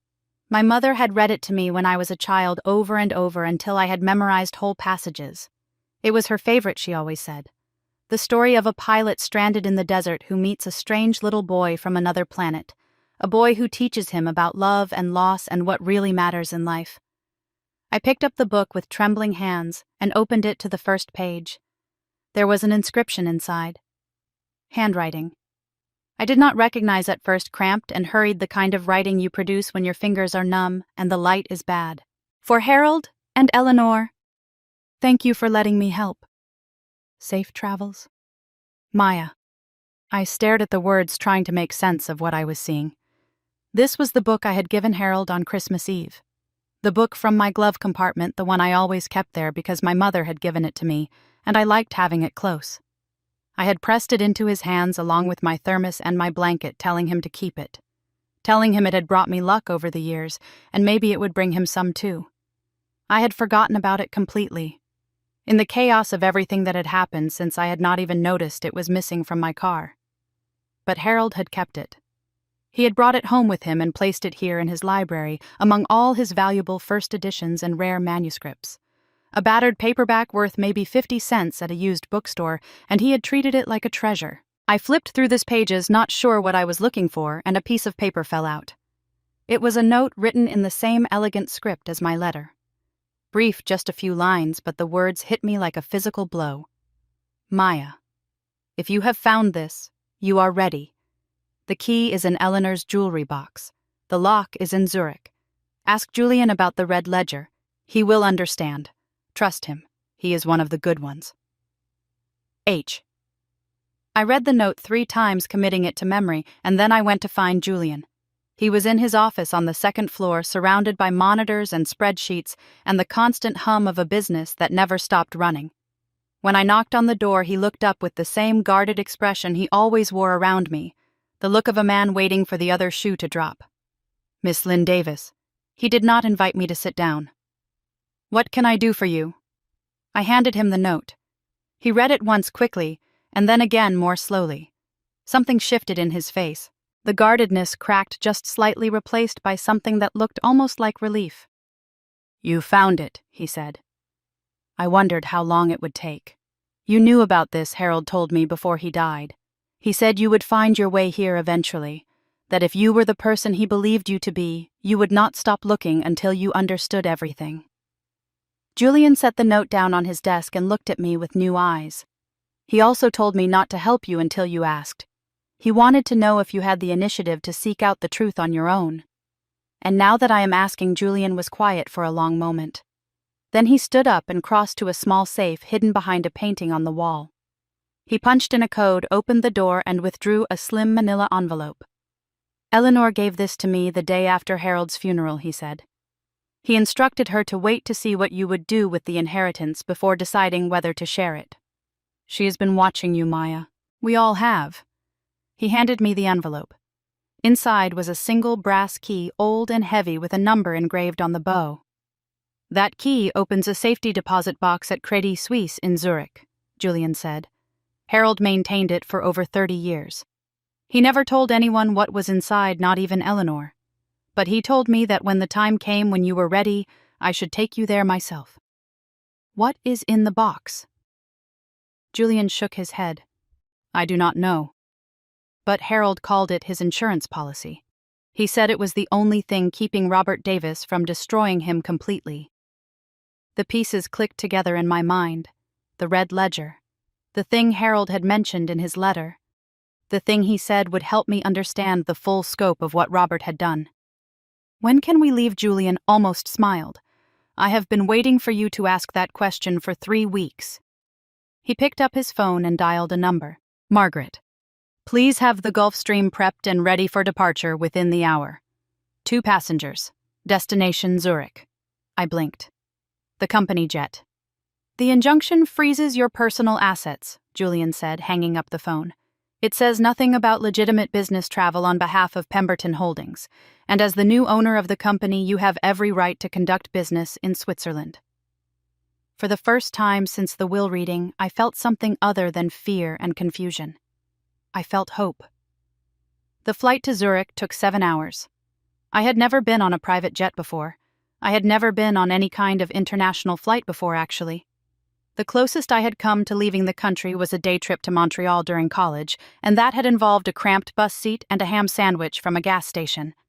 This was different. The Gulfstream was like a flying hotel room, all cream leather seats and mahogany accents, and a flight attendant who kept offering me champagne and asking if there was anything I needed. I declined the champagne, but accepted a cup of tea sitting by the window and watching the clouds roll by beneath us like a frozen ocean. Julian sat across from me, his laptop open, working on something I could not see. We had not spoken much since takeoff. The silence was not uncomfortable exactly, but it was heavy, full of everything we were not saying. Finally, somewhere over the Atlantic, I broke it. Why did you stay? Julian looked up from his screen. What do you mean? I mean, you clearly did not trust me when I first arrived. You thought I was a fraud or a gold digger or both. You could have quit. You could have walked away and found a job somewhere else. But you stayed. Why? Julian closed his laptop and set it aside. He was quiet for a long moment, his eyes fixed on something I could not see. "Because Harold asked me to," he said finally. "Before he died, he sat me down and told me everything. About Robert, about your mother, about you. He showed me documents, photographs, things he had been collecting for decades. And then he asked me to stay, to watch over you, to help you if you proved worthy of his trust, and to protect the company if you did not. And what did you conclude?" Julian met my eyes. "I concluded that Harold Pemberton was the wisest man I have ever known. And if he believed in you, then the least I could do was give you a chance." It was not quite an apology, but it was close. I nodded, accepting it for what it was. "Tell me about him," I said. "Harold. What was he really like?"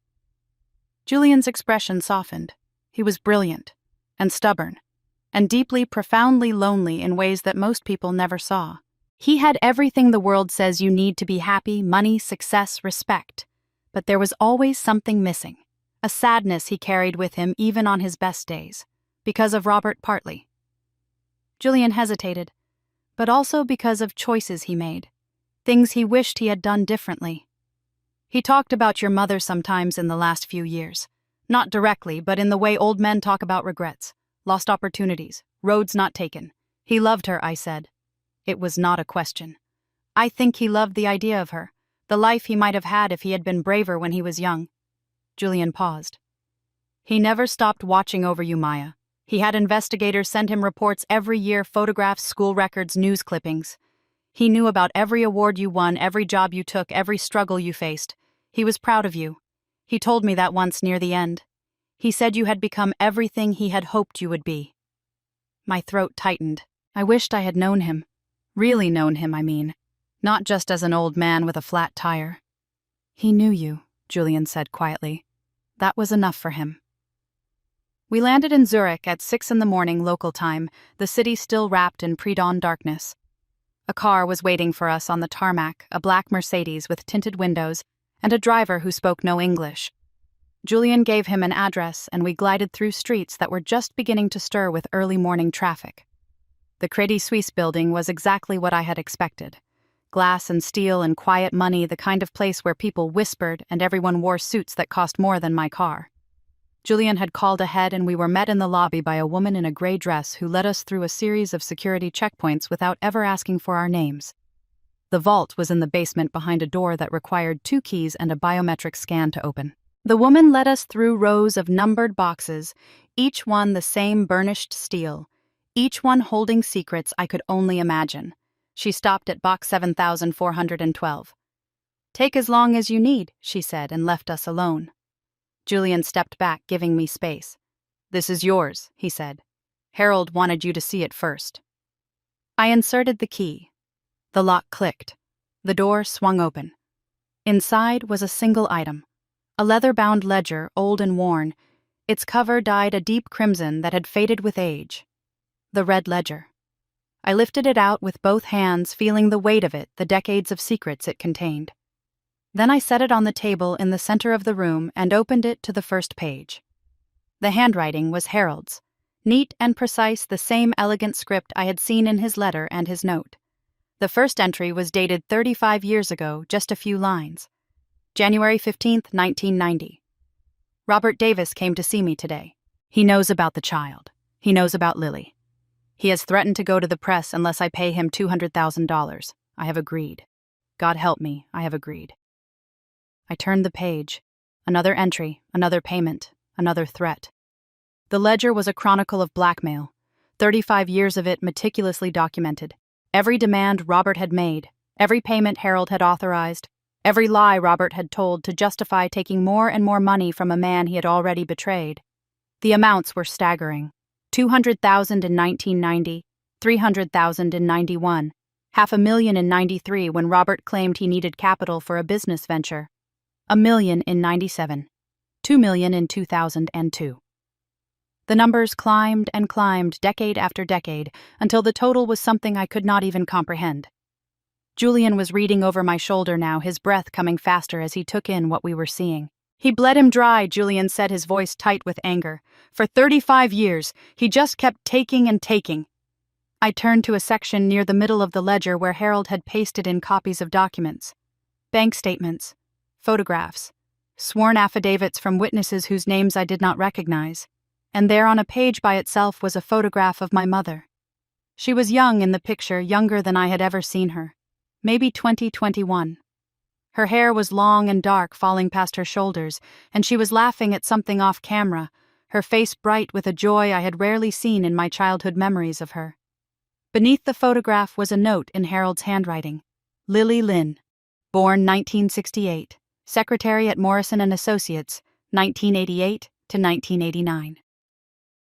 Relationship with Robert Davis began June 1988. Pregnant by October. Abandoned by Robert in December when she refused to terminate. Fired from her position after Robert threatened the senior partners. Never received a cent of child support. Raised Maya alone on minimum wage jobs until her death in 2008. Never complained, never sought revenge, never stopped loving her daughter. I could not breathe. The pages blurred as tears filled my eyes, and I had to set the ledger down before I damaged it. All those years, I thought. All those years my mother struggled and sacrificed and worked herself to exhaustion, and Robert was living in luxury on money he had extorted from the man whose secret he had used to destroy her. There was more. I wiped my eyes and kept reading because I had to know. I had to see all of it, every ugly truth Robert had buried under his expensive suits, and his perfect family and his lies about being a self-made man. The ledger documented everything. Robert's threats to expose Harold's illegitimate son to the press in 1990, just as Harold was being considered for a major political appointment. Robert's demands for larger payments every time Harold's wealth increased, every time his public profile rose, every time he had something new to lose. Robert's lies to his own family, claiming that the money came from savvy investments and business acumen, when in fact it came from nothing but blackmail and cruelty. And there near the end, entries from the last few years of Harold's life. Robert is getting desperate. His debts are mounting. He has borrowed against everything he owns, and his creditors are circling. He came to me last month demanding $10 million, threatening to destroy everything I have built. I refused. For the first time in 35 years, I refused. He does not know about the ledger. He does not know that I have been documenting everything, saving every piece of evidence, waiting for the day when I could finally end this. That day is coming soon. I can feel it. The final entry was dated just 3 days before Harold's death. I met a girl tonight. A young woman really, though she seemed younger in the snow. She stopped to help us on Route 9, changed our tire in the freezing cold, refused any payment. When I asked her name, she said Maya Davis. My heart nearly stopped. It was her. Lily's daughter, the child Robert threw away like garbage, and she was everything Lily would have wanted her to be. Kind, brave, selfless. I knew then what I had to do. I knew how to end this, how to make things right, how to give Robert exactly what he deserved. The girl will inherit everything. She will have the power to destroy him if she chooses. And Robert will finally understand what it feels like to lose everything to someone he underestimated. I closed the ledger. My hands were shaking. My whole body was shaking, tremors running through me like aftershocks from an earthquake. Julian stood beside me, his face pale, his usual composure completely gone. He looked like a man who had just watched his understanding of the world crumble to pieces. I did not know he said, his voice barely above a whisper. I knew Robert was not a good man. I knew he had some kind of hold over Harold. But this is who he really is, I said. The words came out flat, empty. My whole life he told everyone my mother was a whore. That she had seduced him, gotten pregnant on purpose, tried to trap him into marriage.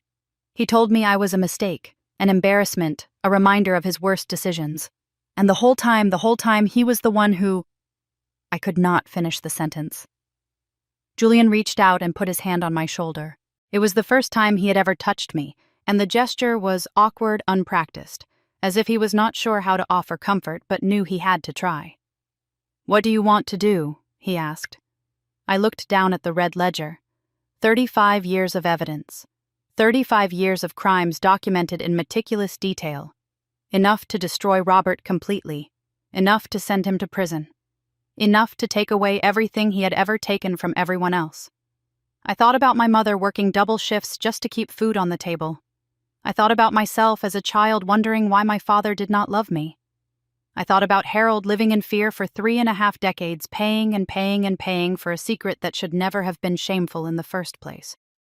And I thought about Robert sitting in his mansion, surrounded by his stolen wealth, planning his next attack against me. "He is not my father," I said. Julian waited. He stopped being my father the moment he abandoned my mother. The moment he threatened her, terrorized her, destroyed her life just to protect his ambitions. He was never my father. He was just... I searched for the right word, the word that captured everything I was feeling. He is a tumor, a cancer that has been growing in my life since before I was born. And now I have the tools to cut him out. Julian nodded slowly. The injunction. Will not matter. I picked up the ledger, holding it carefully, reverently. This is not about money anymore. This is about justice. Robert committed crimes, Julian. Extortion, blackmail, maybe fraud depending on how he reported the payments on his taxes. He belongs in prison, and I am going to make sure he gets there. For the first time since I had met him, Julian smiled. It was a small smile, cautious but real. Harold was right about you, he said. You are exactly what this family needed. I looked at him, at this man who had started as my adversary and was slowly becoming something else. An ally. Maybe even a friend. I am not doing this for the Pemberton family, I said. I am doing it for my mother, and for Harold, and for every person Robert has ever hurt with his greed and his cruelty. Julian nodded. Then let us get to work. We spent the next 3 hours in that vault photographing every page of the ledger, creating digital backups that we stored on encrypted drives and uploaded to secure cloud servers in 3 different countries. We documented everything, cross-referenced the dates with public records, identified the banks and accounts where the blackmail payments had been deposited. By the time we emerged into the Zurich morning, the sun was high and bright, reflecting off the lake like scattered diamonds. I stood on the sidewalk outside the bank, the red ledger tucked safely in my bag, and felt something I had not felt in weeks. Peace. Not happiness exactly. There was too much pain, too much loss, too much history to untangle before anything like happiness would be possible. But peace. The quiet certainty that I knew what I had to do and had the means to do it. Robert thought he was fighting a scared little girl who had stumbled into money she did not deserve. He thought he could bully me the way he had bullied my mother, threaten me, the way he had threatened Harold, destroy me the way he had destroyed everyone who stood in his path. He was wrong. I was Lily Lynn's daughter. I was Harold Pemberton's heir. And I was done being afraid. The car was waiting for us at the curb. Julian opened the door for me, a small gesture of respect that would have seemed unthinkable 3 weeks ago. Back to the airport, the driver asked. Yes, Julian said. We are going home. I settled into the leather seat and watched the city slide by outside the window. Beautiful, pristine, orderly. A city built on secrets and silence, on numbered accounts and locked vaults, on the understanding that some things should never be spoken aloud. But I was done with silence. I was done with secrets. I was ready to speak. The message arrived on a Tuesday 3 weeks after Zurich. I was in Harold's study, surrounded by the copies we had made of the red ledger, working with Julian to build a timeline of Robert's crimes. We had already identified 17 separate instances of extortion that could potentially be prosecuted under federal law, along with numerous violations of tax codes and financial regulations. Sterling had recommended a criminal attorney, a woman named Patricia Vance, who had made her career taking down white-collar criminals and who had listened to our evidence with the focused intensity of a predator scenting blood. The case was coming together, slowly, carefully, piece by piece. We were building something that would not just defeat Robert in probate court. We were building something that would destroy him completely. And then my phone buzzed. The number was blocked, but I knew who it was before I even read the words. Maya. I know we have had our differences, but I am asking you as your father to meet with me one last time.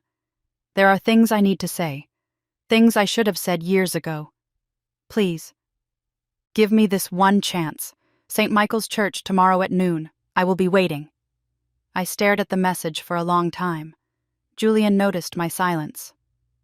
What is it, Robert? I turned the phone so he could see the screen. He wants to meet. Julian's expression hardened. It is a trap. He is trying to manipulate you. Probably. I set the phone down on the desk next to a photograph from 1990 showing Robert accepting a check from Harold. But I need to hear what he has to say. Why, Julian's voice was sharper than I had ever heard it. You have the ledger. You have the evidence. You have everything you need to bury him. Why would you give him the chance to get inside your head? Because I need to know if there is anything human left in him. Julian opened his mouth to argue, then closed it again. He studied my face for a long moment, and whatever he saw there made him nod slowly. I will come with you, he said. I will wait outside.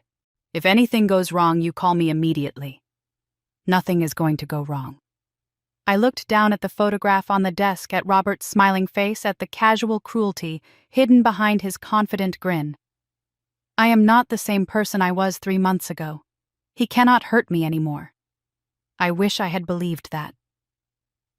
St. Michael's Church was a small stone building on the outskirts of Wellesley, the kind of old New England chapel that appeared on postcards and in history books. I had never been there before, but Harold's letter had mentioned it once, saying it was where he and Eleanor had been married 60 years ago, where they had baptized their children, where they had buried the ones who did not survive. It seemed fitting somehow. A place of beginnings and endings, a place where families came to mark the moments that defined them. Julian dropped me off at the gate and parked across the street, his engine running, his phone in his hand. I could feel his eyes on my back as I walked up the path toward the entrance, my boots crunching on gravel that had been cleared of snow but still glistened with morning frost. The church was empty when I stepped inside. Rows of wooden pews stretched toward an altar lit by pale winter light filtering through stained glass windows. The air smelled of old wood and candle wax, and something else, something harder to name. Memory, maybe, or grief. Robert was sitting in the front pew, his head bowed, his hands clasped in front of him as if in prayer. He looked smaller than I remembered. I walked down the center aisle, my footsteps echoing in the silence, and stopped at the end of his pew. He did not look up. He did not acknowledge my presence at all. He just sat there, shoulders hunched, head bent, like a man carrying a weight too heavy to bear. You came, he said finally, his voice barely above a whisper. I was not sure you would. I almost did not. Robert nodded slowly, as if this was the answer he had expected. He shifted on the pew, making room for me, and I hesitated for a long moment before sitting down. Not next to him. At the far end, with a careful distance between us. For a while, neither of us spoke. The stained glass windows told stories in fragments of colored light. Saints and angels. Sinners and saviors.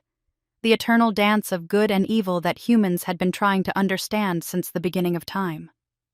I have made mistakes, Robert said. His voice was rough, heavy with something that sounded almost like emotion. Terrible mistakes. Things I can never take back. I waited, saying nothing. Your mother. Robert continued. He was staring at the altar, at the cross that hung above it, his eyes bright with what might have been tears. I loved her, Maya. I know you do not believe that, but I did. She was the most beautiful woman I had ever seen. When I was with her, I felt like I could be someone better than I was. Someone worthy of her. Then why did you leave her? Robert's jaw tightened. Because I was weak. Because I was young and stupid and terrified of what my family would say. He turned to look at me for the first time, and I saw that there were tears on his cheeks. Real tears, wet and glistening, sliding down the weathered lines of his face. My father was a hard man, Maya. He had expectations. Plans for my future that did not include a secretary's daughter with no pedigree, no connections, no money. So you abandoned her. I made a choice. Robert's voice cracked. The wrong choice. I know that now. I have known it for 30 years, but I was too proud to admit it. Too stubborn to face what I had done. I sat there watching him cry and felt something stir in my chest. Something I did not want to feel. Something that whispered maybe, and what if, and could it possibly be true? I tried to be a good father to you, Robert continued. He was crying openly now, his shoulders shaking, his hands trembling where they rested on his knees. I know I failed. I know I said things, did things that hurt you. But you have to understand, Maya. Every time I looked at you, I saw her. I saw the life I threw away, the happiness I destroyed. And I could not bear it. I took my guilt out on you, and that was wrong. That was unforgivable." He reached into his jacket pocket and pulled out a handkerchief, dabbing at his eyes. The gesture was so human, so vulnerable, that I felt my defenses waver. "I am dying," Robert said. The words hit me like cold water. "What cancer?" Robert's voice was steady now, resigned. "The doctors found it 6 months ago. They gave me a year, maybe less." He turned to face me, and there was something in his eyes I had never seen before. Defeat. "That is why I started the lawsuit, Maya. I was not trying to take your inheritance away from you. I was trying to make sure your sisters would be provided for after I am gone. Linda does not know. Tiffany and Brittany do not know. I wanted to protect them from the truth as long as I could. I did not know what to say, did not know what to feel. The man sitting next to me was a monster. I had seen the evidence with my own eyes, read the documentation of 3 decades of cruelty and manipulation. He had blackmailed Harold. He had destroyed my mother. He had spent my entire life making me feel worthless and unwanted. But he was also my father, the only father I had ever known, and he was telling me he was dying. Maya. Robert reached out and took my hand. His grip was warm, gentle, nothing like the hard, demanding grip I remembered from childhood. "I know I do not deserve your forgiveness. I know I have done terrible things, but I am asking you as a dying man to give me a chance to make things right." "How?" I whispered. "How could you possibly make any of this right, share the inheritance?" Robert's eyes were locked on mine, earnest and pleading. "Not all of it. Just enough to take care of your sisters after I am gone. They are innocent in all of this. They should not have to suffer for my sins." I thought about Tiffany and Brittany, the way they had mocked my dress on Christmas Eve, the way they had laughed at my car, my apartment, my life. They had treated me like garbage for as long as I could remember, following their father's example, learning his cruelty the way children learn everything from their parents. But Robert was right about one thing. They were innocent. They had not chosen to be raised by a monster.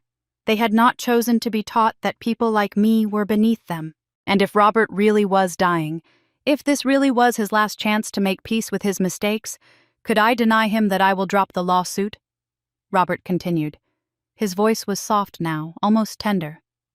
"I will tell the press that I was wrong about you, that I acted out of grief and confusion. We can start over, Maya. We can be a family again. The family we should have been all along."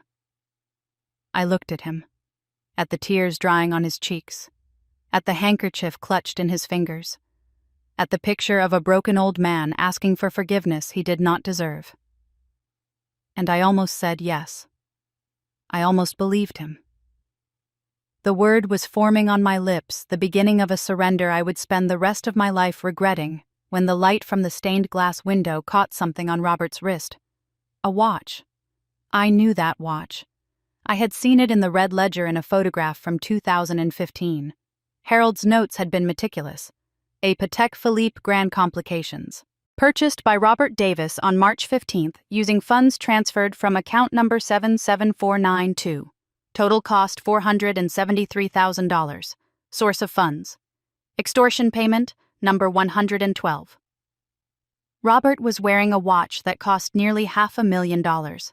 A watch he had bought with money he had stolen from a man he had terrorized for 35 years. And he was sitting here in a church, crying about being a dying man who just wanted to make things right. The almost died in my throat. The sympathy evaporated. The warmth I had felt the brief terrible moment when I had considered giving him what he wanted turned to ice in my chest. He was lying.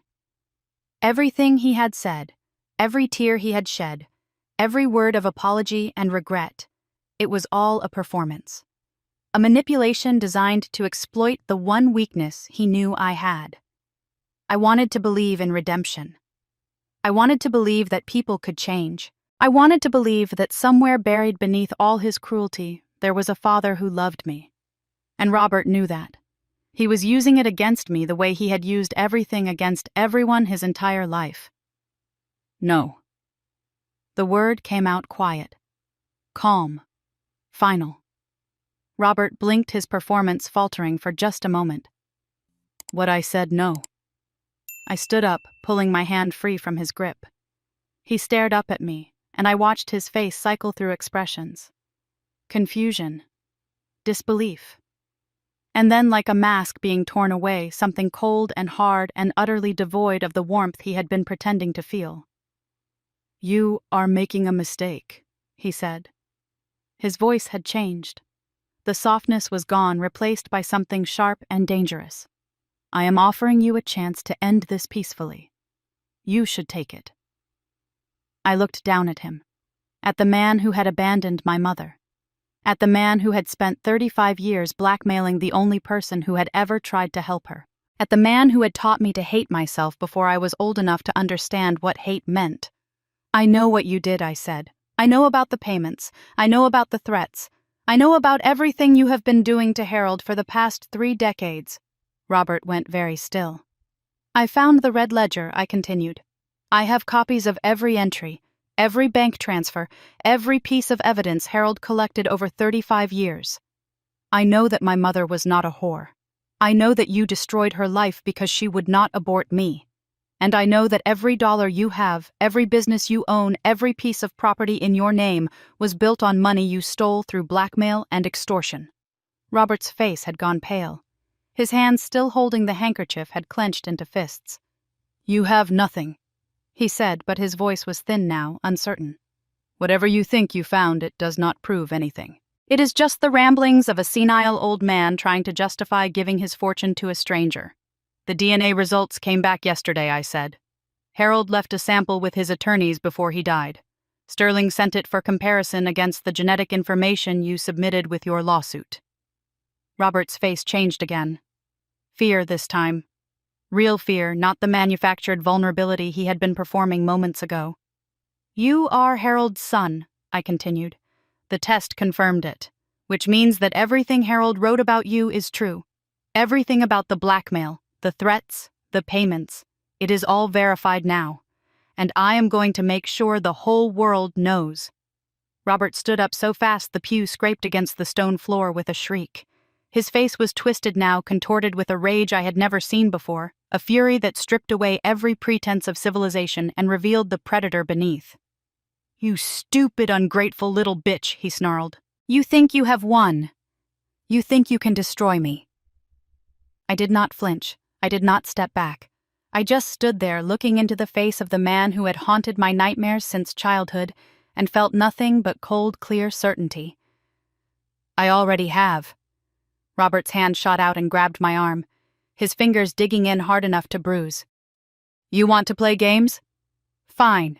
Let us play. I will destroy you, Maya. I will burn everything you love to the ground. I will tell every reporter, every journalist, every gossip rag in the country that your mother was a whore who spread her legs for anyone with money. I will tell them you are nothing but a bastard, a gold-digging fraud who manipulated a senile old man out of his fortune. Let go of me. I will make sure you never work again. I will make sure no one ever trusts you, respects you, looks at you as anything other than the worthless piece of trash you really are. By the time I am done with you, you will wish you had never been born. His face was inches from mine now, his breath hot against my skin, his eyes burning with a hatred so pure it was almost beautiful. And then the church door opened, and Julian was there. Robert let go of my arm so fast I stumbled backward. Julian crossed the space between us in 4 long strides, putting himself between me and my father, his body tense and ready. Miss Lynn Davis. Julian said, his voice calm but edged with steel. Is everything all right? Everything is fine. I straightened my coat, willing my hands not to shake. We are done here. Robert was breathing hard, his chest heaving, his face still contorted with rage. But with Julian standing there watching him with those cold, assessing eyes, he did not dare make another move. This is not over, Robert said. His voice was a whisper now, barely audible, but full of venom. You hear me? This is not over. I turned and walked toward the door. I did not look back. I did not need to. Outside, the winter sun was bright and cold, the air crisp with the smell of snow and frozen earth. Julian walked beside me, his hand hovering near my elbow, ready to catch me if I stumbled. "Are you all right?" he asked. "What did he say to you?" I stopped at the gate and took a deep breath, filling my lungs with clean air, trying to wash away the poison Robert had breathed into my face. He threatened me, threatened my mother's memory, said he would destroy me and tell the world I was worthless. Julian's jaw tightened. "We should go to the police. That was assault when he grabbed you. Intimidation. We can add it to the charges." I shook my head. "Not yet. Not until we are ready." "Maya." I looked at him, at this man who had started as my skeptic and become my ally, my friend. Maybe something more, though I was not ready to think about that yet. "He showed me who he really is," I said. "That is what I needed to see. I needed to know beyond any doubt that there is nothing redeemable in him, nothing worth saving, nothing that deserves mercy." Julian studied my face. And now I know. I turned and walked toward the car, my arm aching where Robert's fingers had dug into the flesh, my heart pounding with adrenaline and fear and something else. Resolution. Robert had declared war. He had promised to destroy me, to burn everything I loved, to make me regret ever being born. But he did not know what I had. He did not know about the ledger, the evidence, the 35 years of crimes that were about to come crashing down on his head. He thought he was fighting a scared little girl. He was about to find out how wrong he was. Robert kept his promise. I woke the next morning to my phone buzzing against the nightstand, a relentless vibration that pulled me from a dreamless sleep into a nightmare I could not escape. The clock read 6:14. The sky outside my window was still dark, the January sun not yet risen over the snow-covered grounds of the Pemberton estate.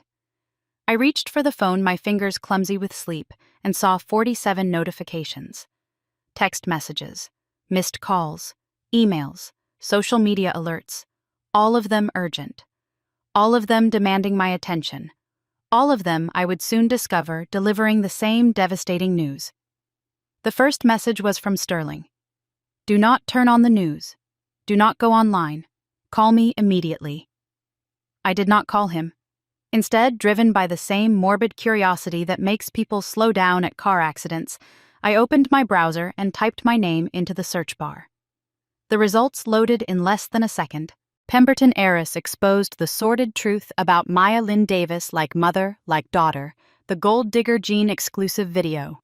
Lily Lynn's secret life as an escort, witnesses come forward. Maya Lynn Davis targeted wealthy men for years. I clicked on the first link, my heart pounding so hard I could feel it in my throat. The article was long and detailed, filled with photographs I had never seen and quotes from people I had never met. There were pictures of my mother, grainy images that looked like they had been pulled from old cameras or scanned from faded prints. In some of them, she was dressed in revealing clothing posed in suggestive positions, her face unmistakable despite the poor quality. Except, it was not her face. I stared at the images, my stomach churning with horror and disbelief. The proportions were wrong. The body was not hers. Someone had taken photographs of my mother's face and digitally attached them to images of other women, creating a grotesque collage that painted her as something she had never been. Deepfakes. I had read about them, seen news stories about the technology being used to create false videos and images of celebrities and politicians. But I had never imagined anyone would use them against my mother, against a woman who had been dead for almost 2 decades, who had no way to defend herself, who had spent her entire life working honestly just to put food on the table.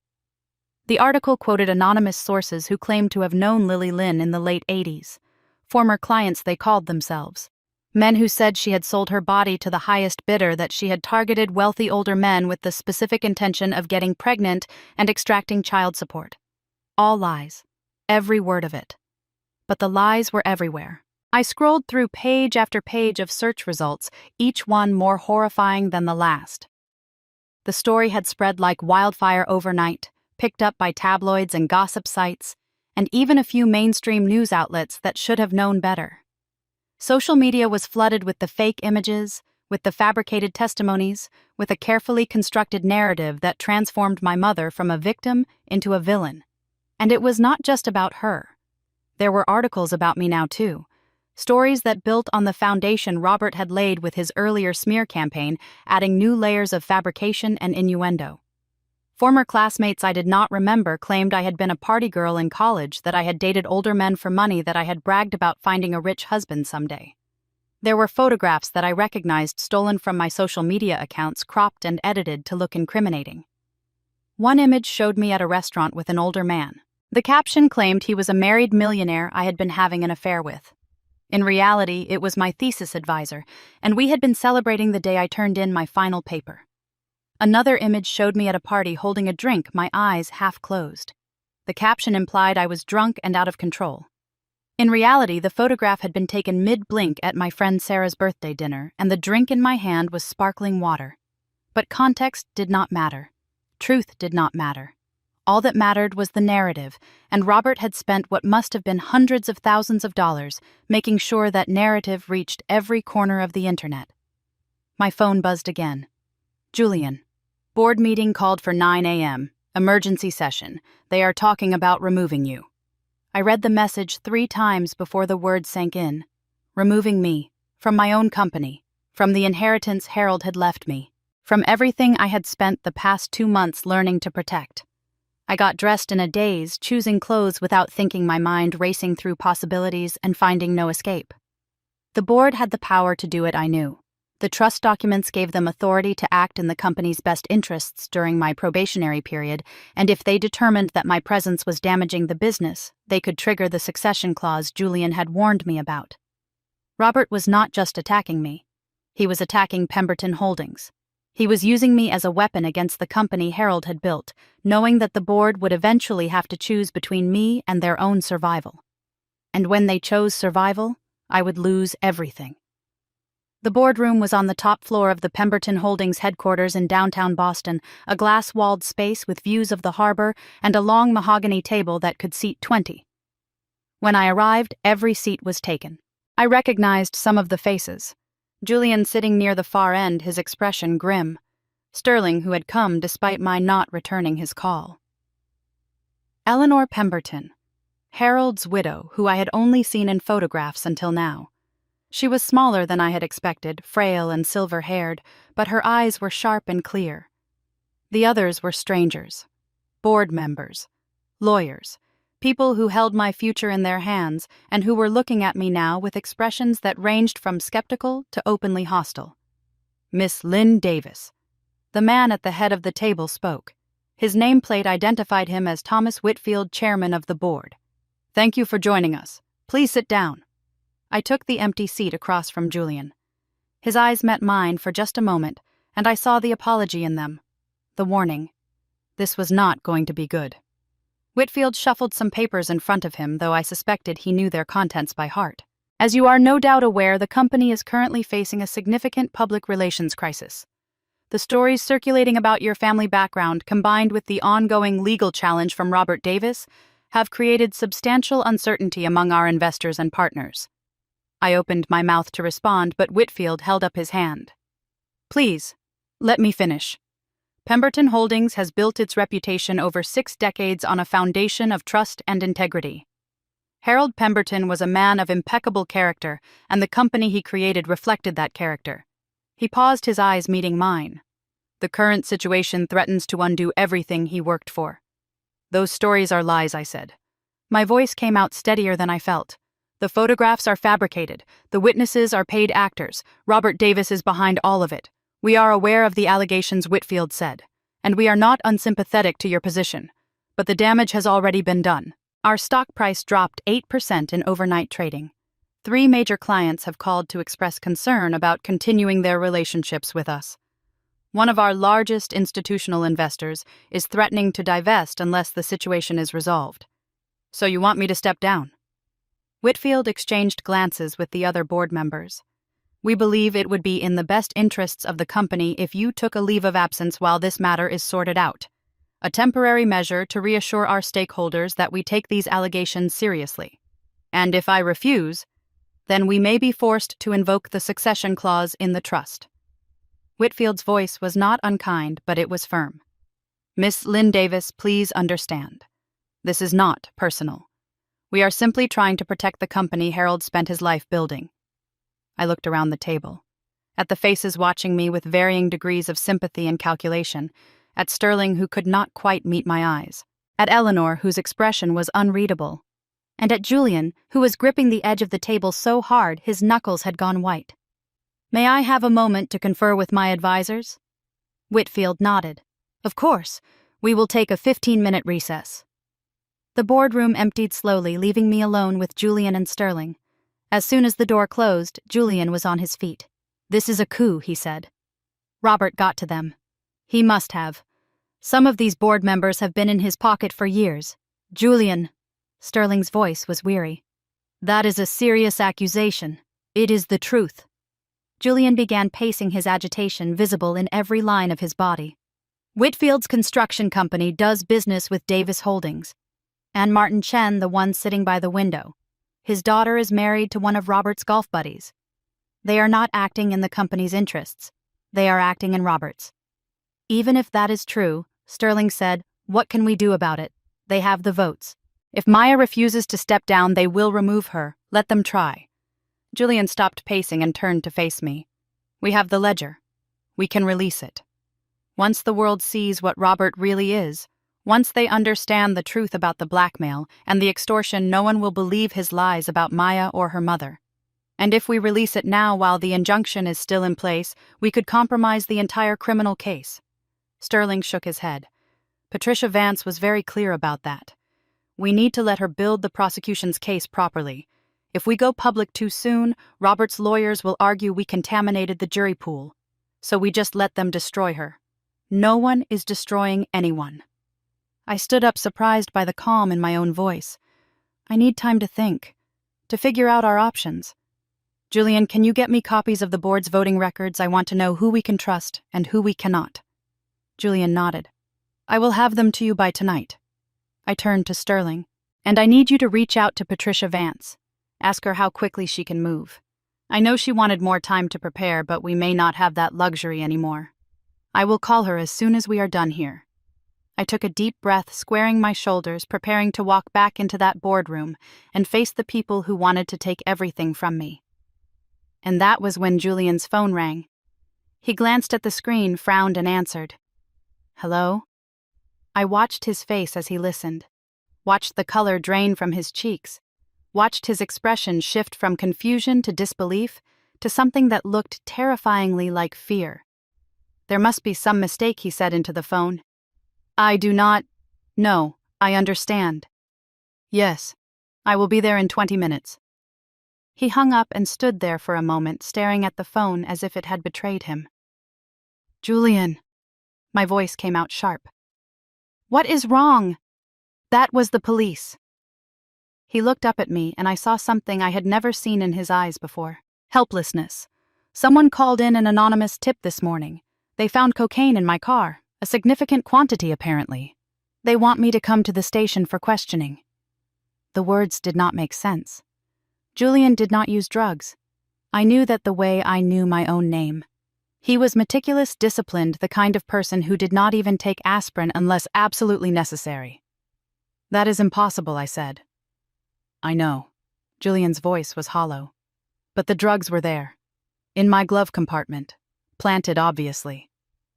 "But proving that is going to take time," Robert Sterling said. It had to be Robert. Of course it was Robert. Julian ran his hand through his hair, a gesture of frustration I had never seen from him. "He is separating us. Taking out anyone who might help Maya fight back. First, the board, now me." "What happens now?" "I have to go," Julian said. "If I do not show up voluntarily, they will issue a warrant." He crossed the room and took my hands in his. "Maya, listen to me. Do not give up. Do not let them push you out. We have worked too hard, come too far to let Robert win now. But I will be alone." The words came out before I could stop them. "If you are gone, if the board turns against me, I will have no one. You have yourself." Julian squeezed my hands, his grip warm and strong. "And you are stronger than you know. Harold saw it. I see it. Now you need to see it too." He let go and walked toward the door. "Julian." He stopped, looking back. I did not have words for what I was feeling.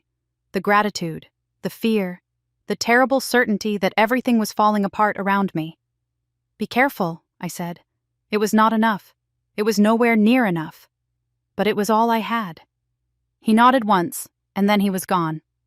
I walked back into the boardroom alone. The board voted to place me on administrative leave pending resolution of the current crisis.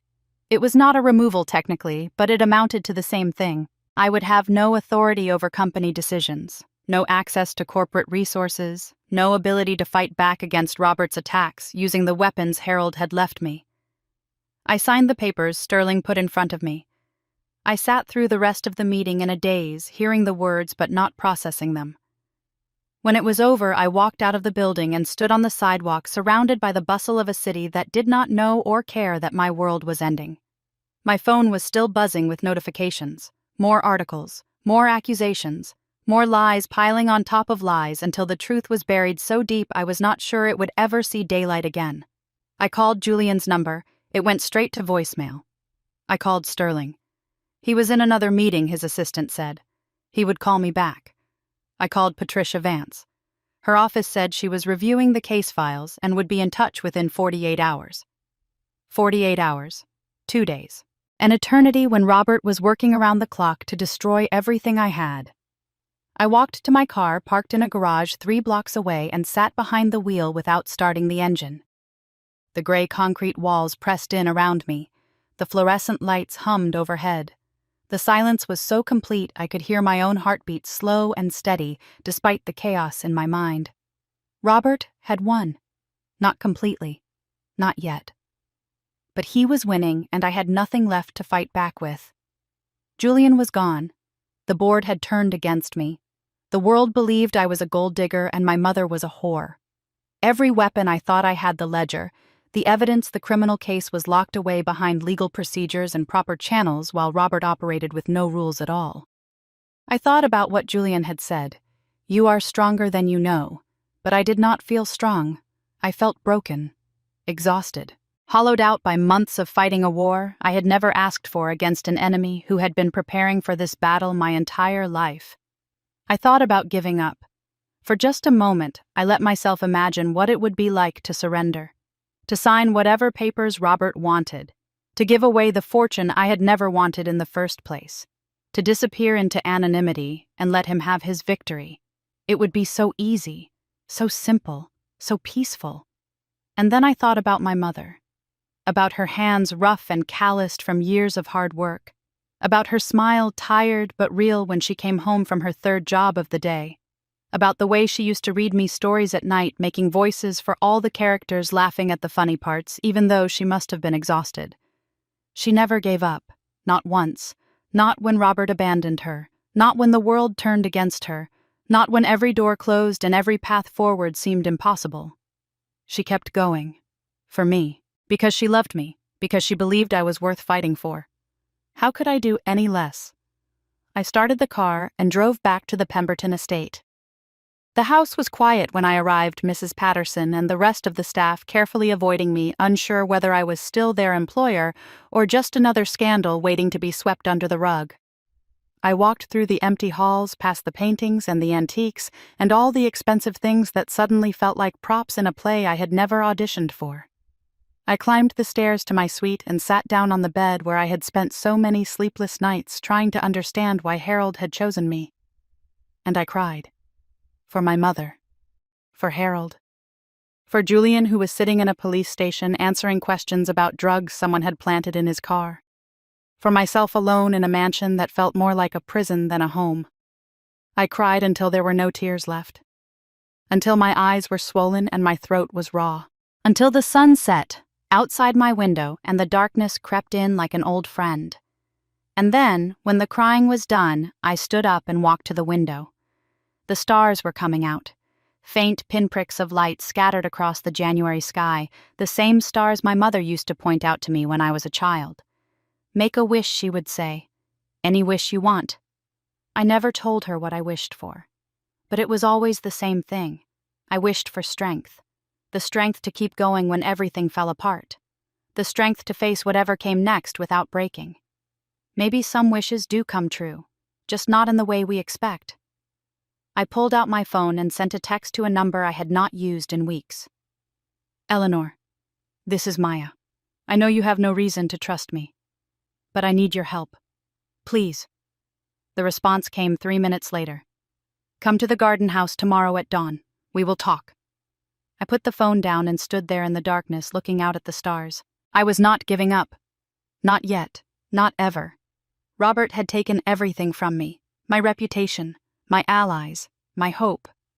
But he had not taken my will to fight, and that I was beginning to understand was the only thing that really mattered.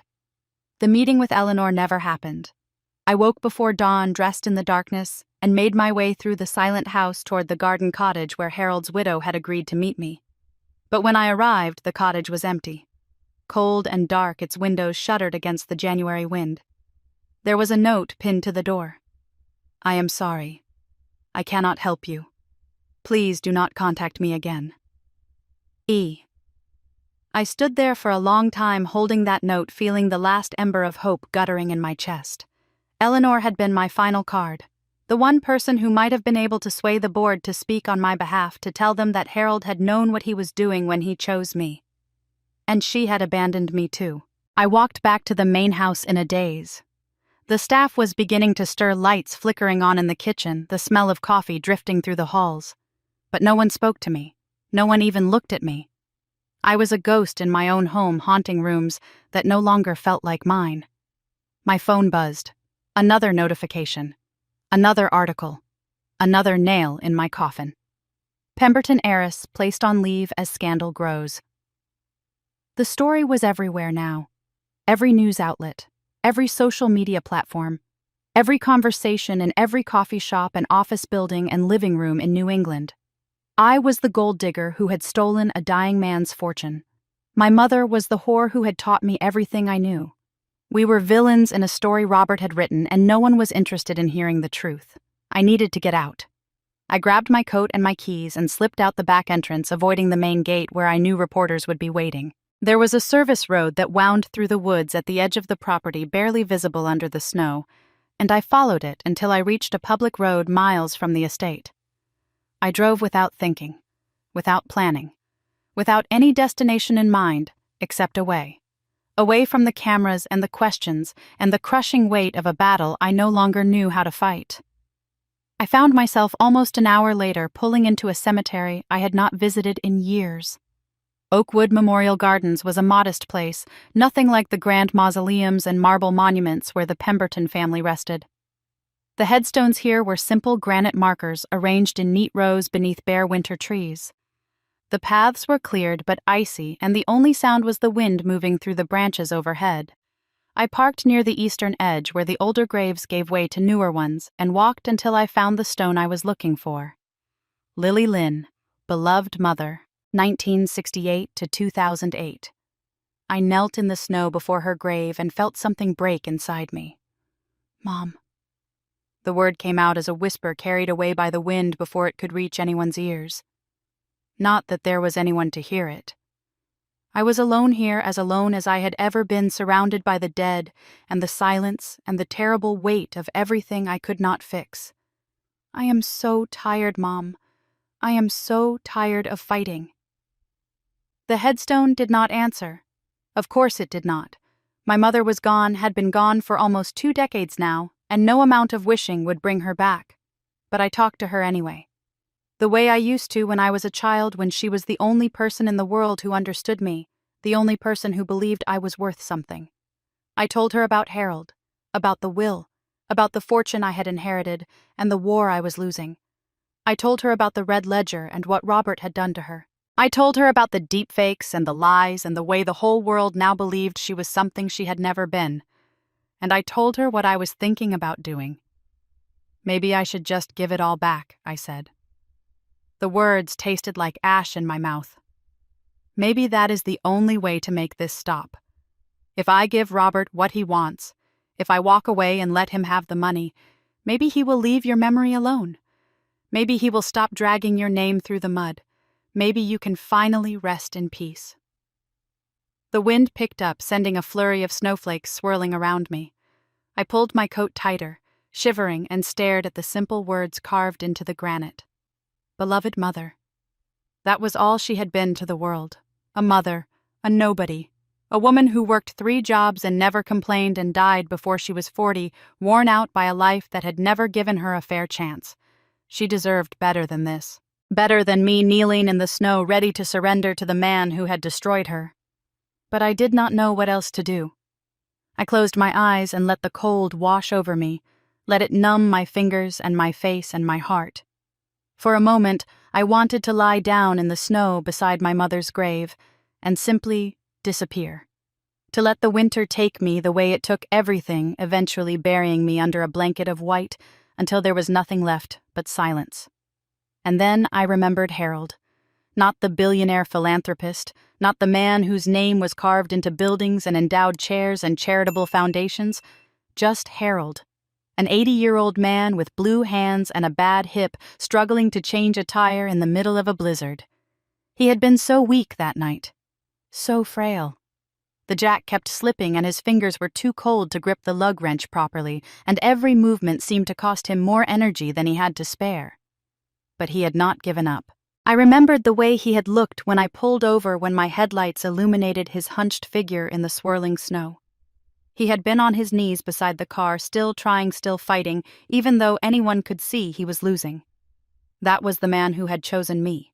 Not because I was special or clever or destined for greatness, but because I had stopped, because I had helped, because in a world full of people who drove past without a second glance, I had been the one who pulled over in the storm.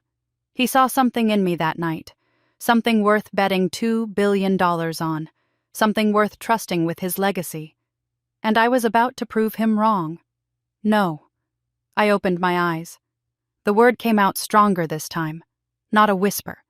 A declaration. No. I am not giving up. I stood up slowly, my knees aching from the cold, my muscles stiff from kneeling so long in the snow. The sun was higher now, pale winter light filtering through the bare branches, turning the cemetery into a study in grays and whites. I looked down at my mother's headstone one last time. I am going to make this right, Mom. I do not know how yet, but I am going to find a way. For you, for Harold, for myself. My phone buzzed in my pocket. I pulled it out, expecting another news alert, another notification about the latest chapter in my public humiliation. But the message was not from a news outlet. It was from Julian. The sight of his name made my heart lurch. He had been in custody for almost 24 hours, now held on suspicion of drug possession, while Robert's lawyers worked to delay his release. I had not heard from him since he walked out of the boardroom, had not known if he was allowed to contact anyone, had not dared to hope. But here he was, somehow against all odds reaching out to me. The message was brief, just 2 sentences. But those 2 sentences changed everything. They are scared of you. Do not stop. Look at page 88 of the ledger. I stared at the screen, reading the words again and again. Page 88. I had been through the red ledger dozens of times since Zurich, had photographed every page, analyzed every entry, built timelines and cross-references and evidence files that Patricia Vance was using to construct her criminal case. But I had focused on the early years, on the documentation of Robert's blackmail, on the proof that he had been extorting Harold since 1990. I had not paid much attention to the later entries, the ones from the past few years after Harold had stopped paying and started fighting back. Page 88. I ran to my car. The Pemberton estate was 45 minutes away, but I made it in 30, pushing the Honda faster than it had ever gone, ignoring speed limits and traffic lights and the concerned looks from other drivers. I pulled into the service entrance, avoided the reporters still camped at the main gate, and sprinted through the house to my suite. The copies of the ledger were in my safe, along with the photographs and the backup drives and all the other evidence Julian and I had gathered. I punched in the code with trembling fingers, grabbed the binder containing the copied pages, and flipped to number 88. The entry was dated 6 weeks ago, just days before Harold's final changes to his will. Robert Davis has made a critical error. Harold's handwriting was shakier here, the letters more uneven than in earlier entries. He had been dying when he wrote this, his body failing him even as his mind remained sharp. My investigators have discovered that Robert has mortgaged everything. His house, his business, his investments. Every asset he possesses has been pledged as collateral to a private lending institution based in the Cayman Islands. I turned the page, my heart pounding. The institution is called Pacific Maritime Holdings. It is, in fact, a shadow bank, a front for investors who prefer to operate outside traditional financial regulations. Robert borrowed heavily from them 18 months ago to cover losses from several failed business ventures. He has been making interest payments, but the principal remains outstanding. The next page contained photocopies of documents, bank statements, wire transfers, a loan agreement that made my eyes widen. Robert owes Pacific Maritime Holdings approximately $47 million. The loan was originally due 12 months from the signing date, but Robert negotiated an extension in exchange for a higher interest rate and additional collateral. The new due date is February 15th. More importantly, the agreement contains an acceleration clause that allows the lender to demand immediate full repayment upon any material breach of contract terms, including misuse of funds. If Robert cannot pay within 48 hours of such a demand, the lender has the right to immediately seize all pledged collateral without going through standard foreclosure proceedings. I checked the calendar on my phone. Today was February 13th, 2 days. Robert's loan was due in 2 days. I kept reading, turning pages faster now, my mind racing to keep up with what I was seeing. My sources tell me that Robert has been desperately seeking funds to repay the loan. His smear campaign against Maya is not just personal revenge, it is a financial necessity. He believes that if he can force her to settle, if he can extract even a portion of the inheritance through legal pressure or intimidation, he will be able to satisfy his creditors and avoid default. But Robert has miscalculated. He does not know that I have been in contact with Pacific Maritime Holdings. He does not know that one of the principal investors is an old friend of mine who owes me several significant favors. And he does not know that the loan agreement contains a clause allowing the debt to be sold to a third party at any time before the due date. Harold's final entry on page 88 was written in capital letters, underlined twice.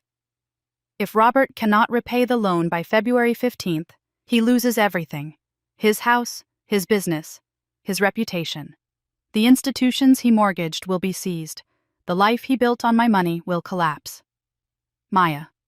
If you are reading this, you know what to do. I sat back on my heels.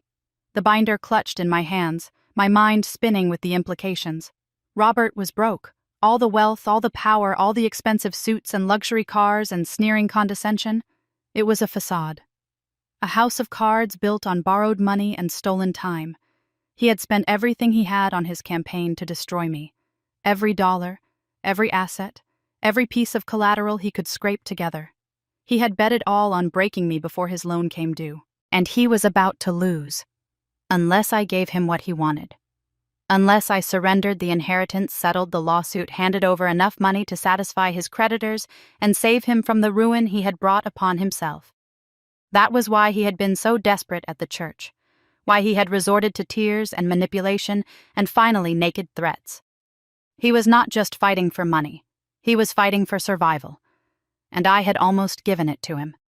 I laughed. It started as a chuckle, low and bitter, and grew into something else.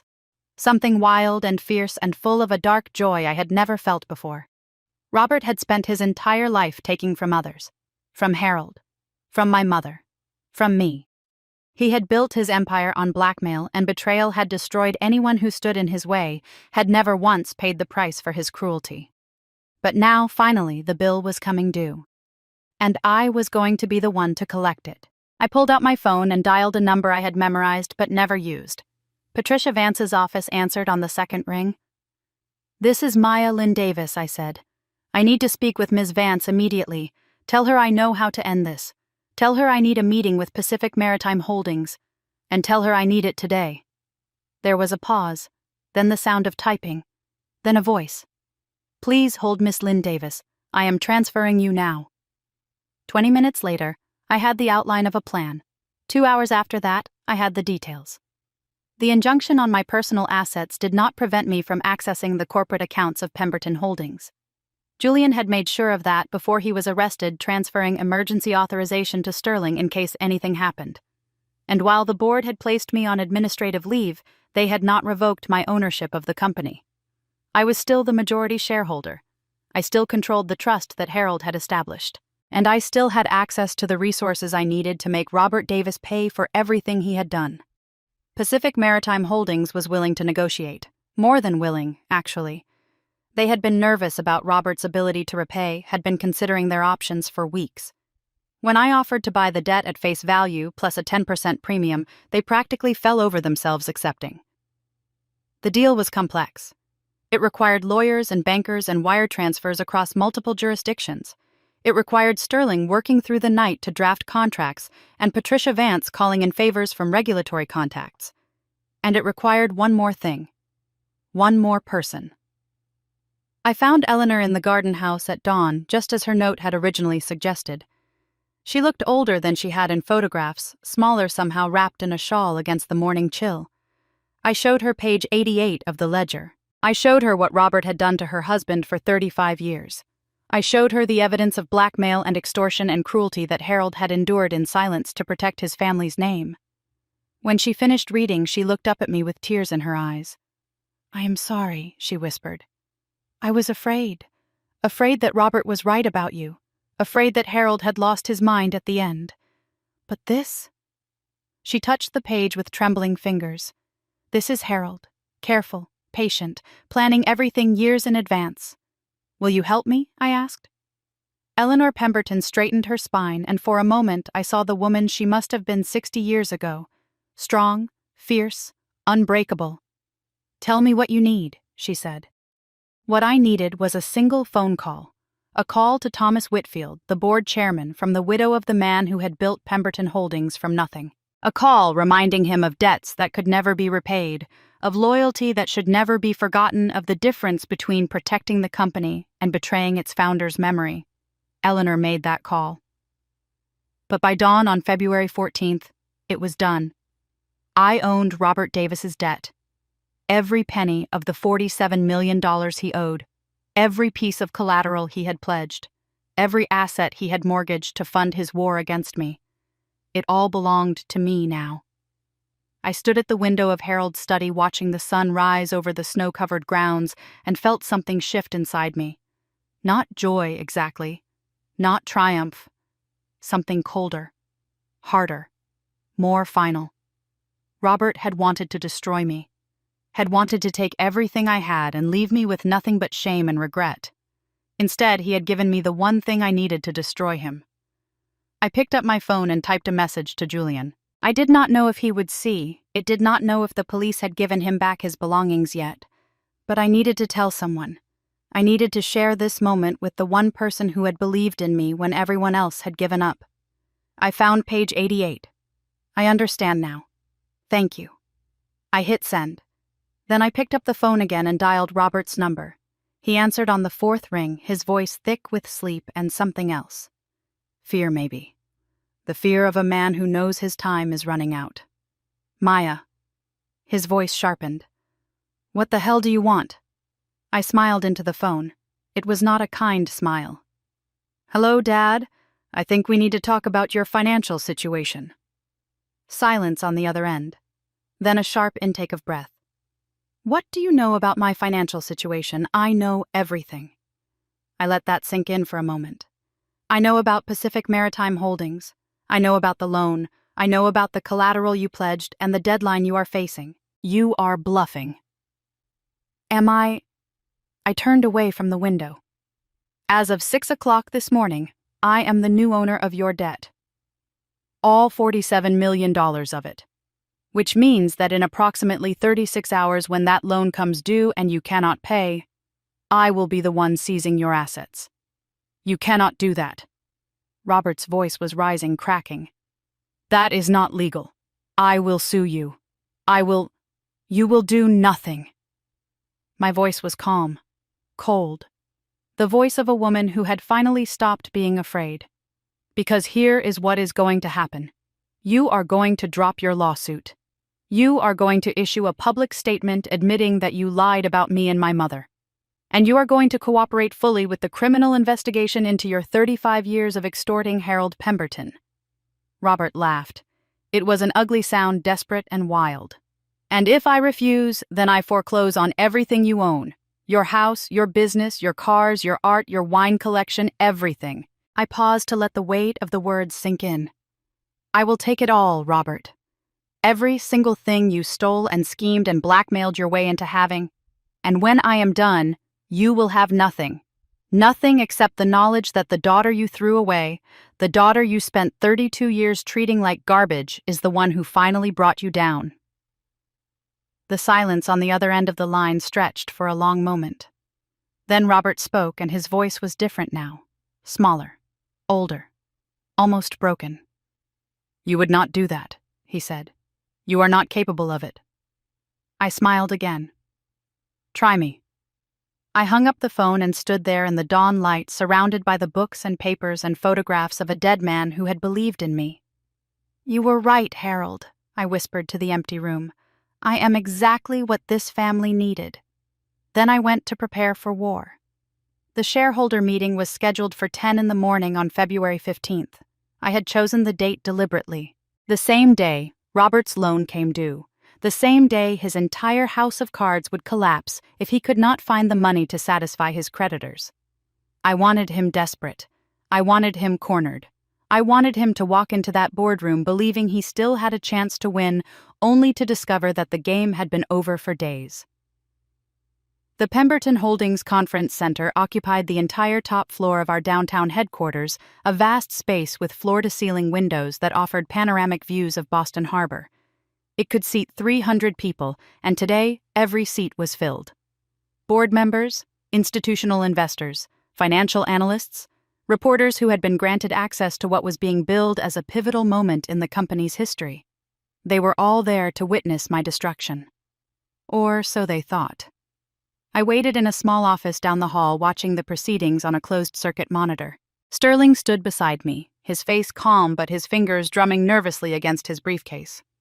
Behind us near the door stood Captain Marcus Webb of the Massachusetts State Police, along with 2 uniformed officers who had been briefed on their role in today's events.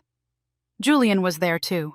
He had been released from custody the previous evening, all charges dropped after a forensic examination of his vehicle revealed that the drugs had been planted by someone who had accessed his car while it was parked in a public garage. The surveillance footage showed a man in a baseball cap and dark jacket, his face obscured, but the timestamp corresponded exactly with a meeting Robert had scheduled across the street. The evidence was circumstantial, but it was enough to clear Julian's name, and it was another piece of the puzzle that Patricia Vance was assembling for her criminal case. On the monitor, Thomas Whitfield called the meeting to order. He looked uncomfortable, his usual confidence replaced by a tightness around his eyes that suggested he knew something was about to happen. He had been one of Eleanor's calls the night before, and while he had not been told the details, he had been warned to expect the unexpected. We will begin with a review of the current situation, Whitfield said, his voice amplified by the conference room's sound system. As you are all aware, the company has been facing significant challenges in recent weeks. The allegations against our primary shareholder, Miss Maya Lynn Davis, have created uncertainty in the market and among our partners. I watched the faces in the crowd. Skepticism, concern, a few openly hostile glances toward the empty chair at the head of the table where I was supposed to be sitting. They still thought I was the enemy. They still believed the lies Robert had spread. They still saw me as the gold digger who had stolen Harold Pemberton's fortune and was dragging his company down with her. That was about to change. Movement on the monitor caught my attention. Near the back of the room, the main doors were swinging open. Robert walked in like he owned the place. He was dressed in his finest suit, a charcoal 3-piece that probably cost more than most people's cars. His silver hair was perfectly styled, his posture confident, his expression one of grave concern. Behind him came a woman I recognized as his attorney, a shark named Victoria Chase, who had built her career defending wealthy men from the consequences of their actions.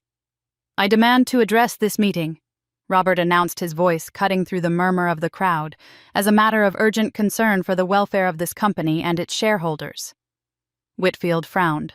Mr. Davis, you are not on the agenda. And given the ongoing litigation between yourself and Miss Lynn Davis, I do not think it would be appropriate for you to— Miss Lynn Davis is not here. Robert strode toward the front of the room, his attorney following close behind. She has not been seen in public for 3 days. My sources tell me she has been experiencing a psychological crisis brought on by the stress of the accusations against her. The room stirred. Whispers rippled through the crowd like wind through wheat. "I have here," Robert continued, producing a document from his jacket pocket, "a petition for emergency guardianship. Given Miss Lynn Davis's apparent mental instability and her absence from these proceedings, I am requesting that the board grant me temporary authority to vote her shares and manage her interests until such time as she is able to resume her responsibilities." He was good. I had to give him that. Even now, even with everything crumbling around him, he was still fighting, still scheming, still trying to find a way to turn disaster into victory. But he had made one critical mistake. He had assumed I would not show up. Now I said to Sterling. He nodded and opened the door. I walked down the corridor toward the conference room, my heels clicking against the marble floor with each step. I had chosen my outfit carefully. A black Armani suit that Julian had helped me select, tailored to fit perfectly, projecting an image of power and control. My hair was pulled back in a sleek knot. My makeup was minimal but flawless. The pearl earrings in my ears had belonged to Eleanor, a gift she had pressed into my hands that morning along with a whispered blessing. The conference room doors swung open at my approach. Every head in the room turned. Robert froze mid-sentence, his face going pale as he watched me walk toward him. Behind me came Sterling, his briefcase in hand, and Captain Webb in his dress uniform, the gold badge on his chest, catching the light from the windows. "I apologize for my tardiness," I said, my voice carrying clearly through the silent room. "I had some urgent business to attend to this morning." I walked past Robert without looking at him and took my seat at the head of the table. Sterling sat to my right. Captain Webb remained standing near the door, his officers flanking him. "Maya." Robert's voice was strained. "What is the meaning of this? Who is that man?" I folded my hands on the table in front of me and finally met his eyes. "This is Captain Marcus Webb of the Massachusetts State Police. He is here as a courtesy to ensure that today's proceedings remain orderly." I paused, letting the implication sink in. "And to conduct some official business once we have concluded?" Robert's jaw tightened. "I do not know what you think you are doing, but you cannot just— Actually, I can." I turned to address the room at large.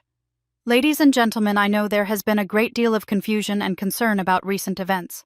I know that many of you have questions about my fitness to lead this company and my right to the inheritance Harold Pemberton left me. Today, I intend to answer those questions." I nodded to Sterling, who rose and crossed to the audiovisual console built into the wall. A moment later, the large screen at the front of the room flickered to life. The first image showed a document. A debt purchase agreement signed and notarized transferring ownership of a loan from Pacific Maritime Holdings to a company called Lighthouse Capital Partners. 3 days ago, I said I acquired the outstanding debt owed by Robert Davis to a private lending institution based in the Cayman Islands. The total amount of that debt is $47,312,000, secured by the entirety of Mr. Davis's personal and business assets. The room went very still. Robert stared at the screen, his face draining of color.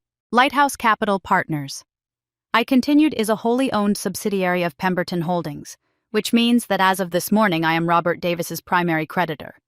"You cannot?" Robert whispered. His voice was barely audible. "This is not— The loan agreement contains a clause requiring full repayment by midnight tonight." I kept my voice calm, steady, almost pleasant. "It also contains provisions for immediate asset seizure in the event of default or material breach of contract, which brings me to my next point." Sterling changed the image on the screen. A new document appeared. Bank statements, wire transfers, a paper trail stretching back 18 months. Mr. Davis funded his recent smear campaign against me and my family using funds borrowed against this loan. I let that sink in. Funds that were supposed to be used for legitimate business purposes according to the terms of the original agreement. This constitutes material breach of contract. Under the acceleration clause in the loan agreement, I have already delivered formal notice demanding immediate repayment. Mr. Davis has failed to cure this breach within the 48-hour window specified in the contract. As a result, I am now exercising my right under the agreement to immediately seize all pledged collateral. This is absurd. Victoria Chase stepped forward, her voice sharp. "My client has done nothing illegal. These are baseless accusations designed to— I have documentation for every claim I have made," I said, cutting her off. "Bank records, wire transfers, testimony from the investigators my client hired to conduct the defamation campaign. All of it has been provided to the state police and to the district attorney's office. Captain Webb stepped forward. The room seemed to hold its breath. But that is not the most serious matter we are here to address today. I nodded to Sterling again. The screen changed. This time the image was a photograph. An old photograph faded and creased, showing a young woman with dark hair and a bright smile. My mother. The real photograph, not the deepfakes Robert had commissioned. Lily Lynn, I said. My mother. For the past several weeks, Mr. Davis has been circulating fabricated images and false testimony designed to portray her as a prostitute and a gold digger. These claims are lies. My mother was a secretary who fell in love with the wrong man and paid for that mistake with her life. Robert found his voice. This is ridiculous. I never... Sterling pressed another button. The room filled with sound. Robert's voice recorded in the church 3 weeks ago, his words captured by the phone I had been holding when he grabbed my arm. You want to play games? Fine.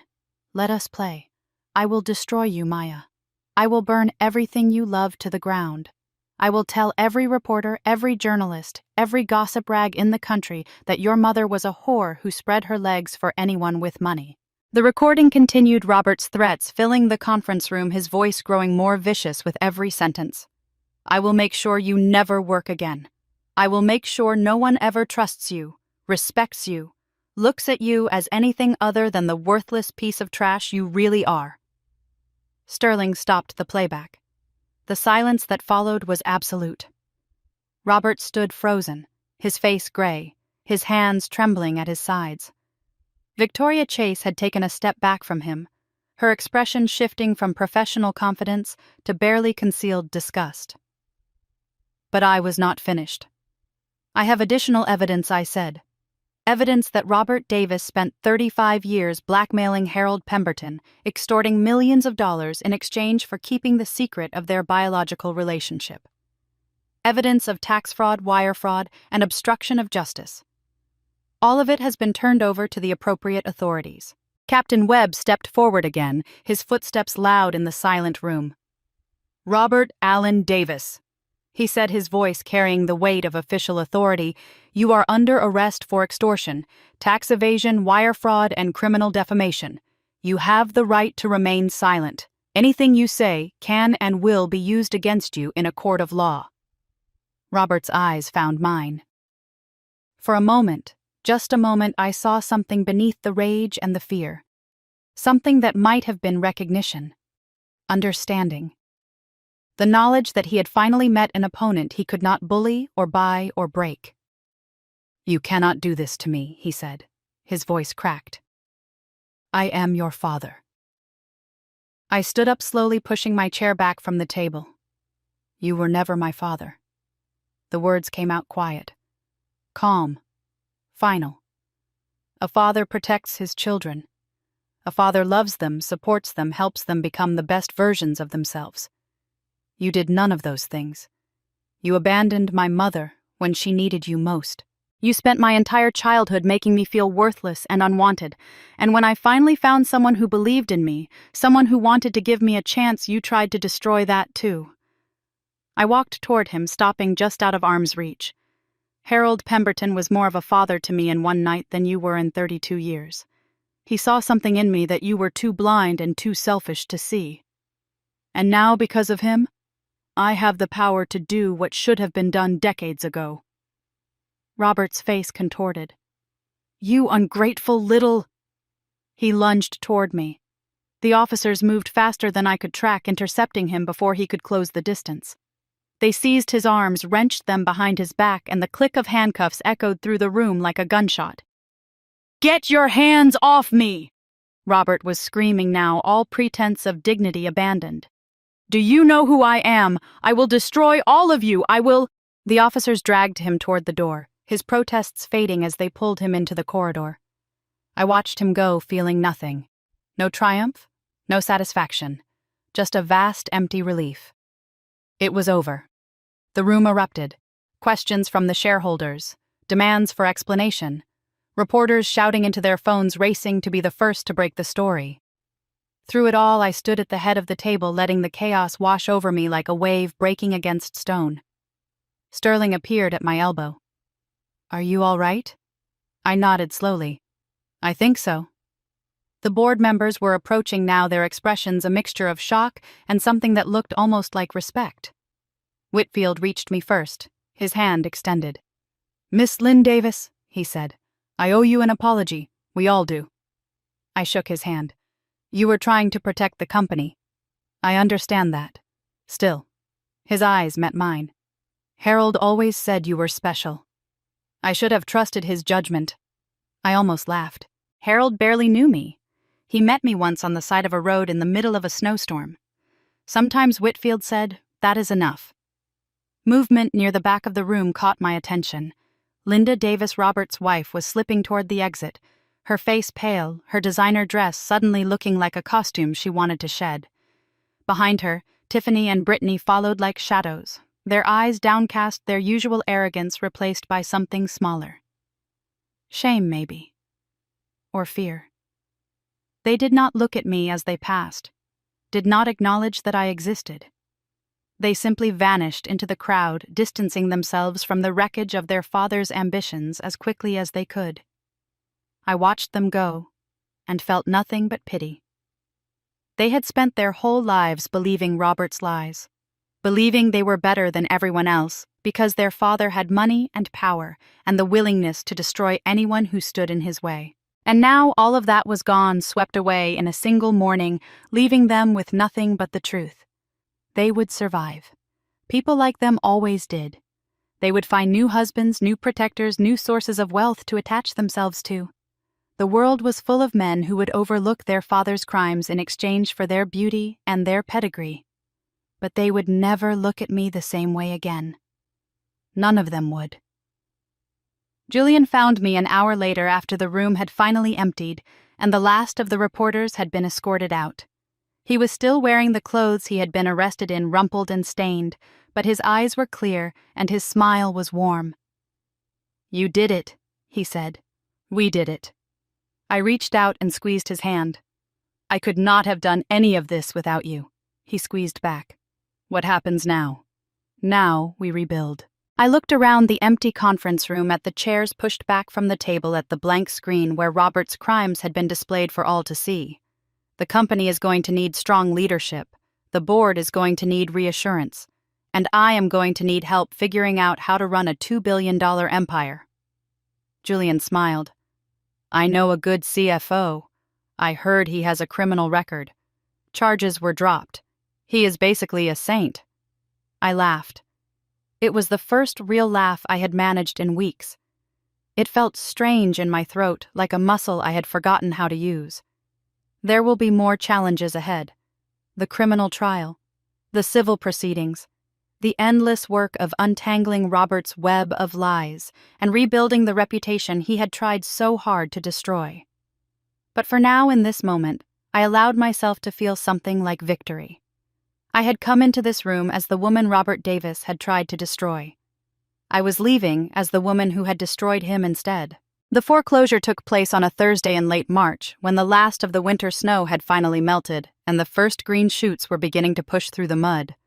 I stood at the end of the driveway watching as men in dark suits moved through the Davis estate, like ghosts cataloging everything, photographing everything, preparing to strip away the life Robert had built on stolen money and broken promises. The iron gates stood open, the stone lions on their pillars looking somehow diminished, now their carved eyes staring at nothing. It had been 6 weeks since Robert's arrest. 6 weeks of court appearances and legal proceedings and endless negotiations with creditors who had suddenly discovered that the man they had trusted was not who he claimed to be. The criminal trial was still months away, but the civil consequences had already begun. The house, the cars, the art collection and the wine cellar and all the expensive things Robert had accumulated over a lifetime of taking from others. All of it was being seized. I had not planned to come here today, had not wanted to witness this final chapter in person.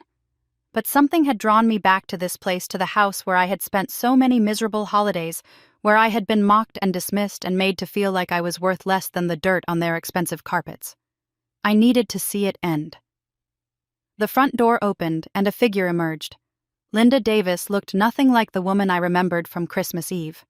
Her designer dress had been replaced by simple slacks and a sweater, her perfect hair now limp and unstyled.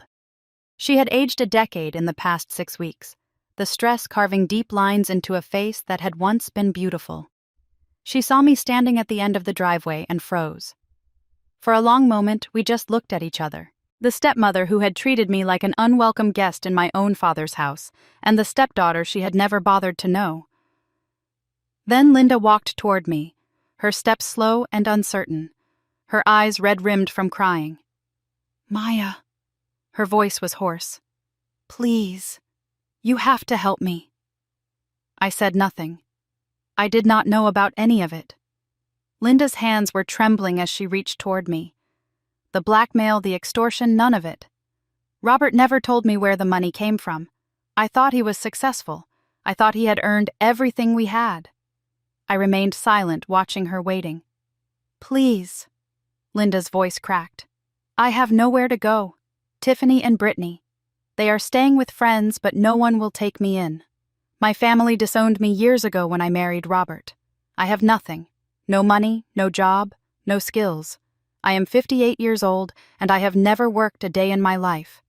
The irony was not lost on me. This woman who had looked down on my mother for being a secretary, who had sneered at me for being a teacher, was now begging for help from the people she had spent decades despising. I could have turned away. Could have left her standing there in the driveway of the house she was about to lose, let her figure out her own survival the way my mother had been forced to figure out hers. It would have been justice in a way, a fitting punishment for all the years of cruelty and condescension. But I was not Robert. I reached into my bag and pulled out an envelope I had prepared that morning. "This is enough to cover 1 month's rent at a modest apartment," I said. "There is also information about a job placement center downtown. They help people find employment training programs, that sort of thing." Linda stared at the envelope like it might bite her. "I do not understand," she whispered. "I am not doing this for you." I pressed the envelope into her hands. "I am doing it because my mother would have wanted me to. She believed that everyone deserved a second chance, even people who did not deserve it." Linda's fingers closed around the envelope. Her eyes were wet now, tears spilling down her cheeks. "Thank you," she said. "Maya, do not thank me." I took a step back, putting distance between us. "And do not contact me again. This is the only help you will receive from me. What you do with it is up to you." I turned and walked away, leaving her standing there with her envelope and her tears and the ruins of the life she had built on my family's suffering.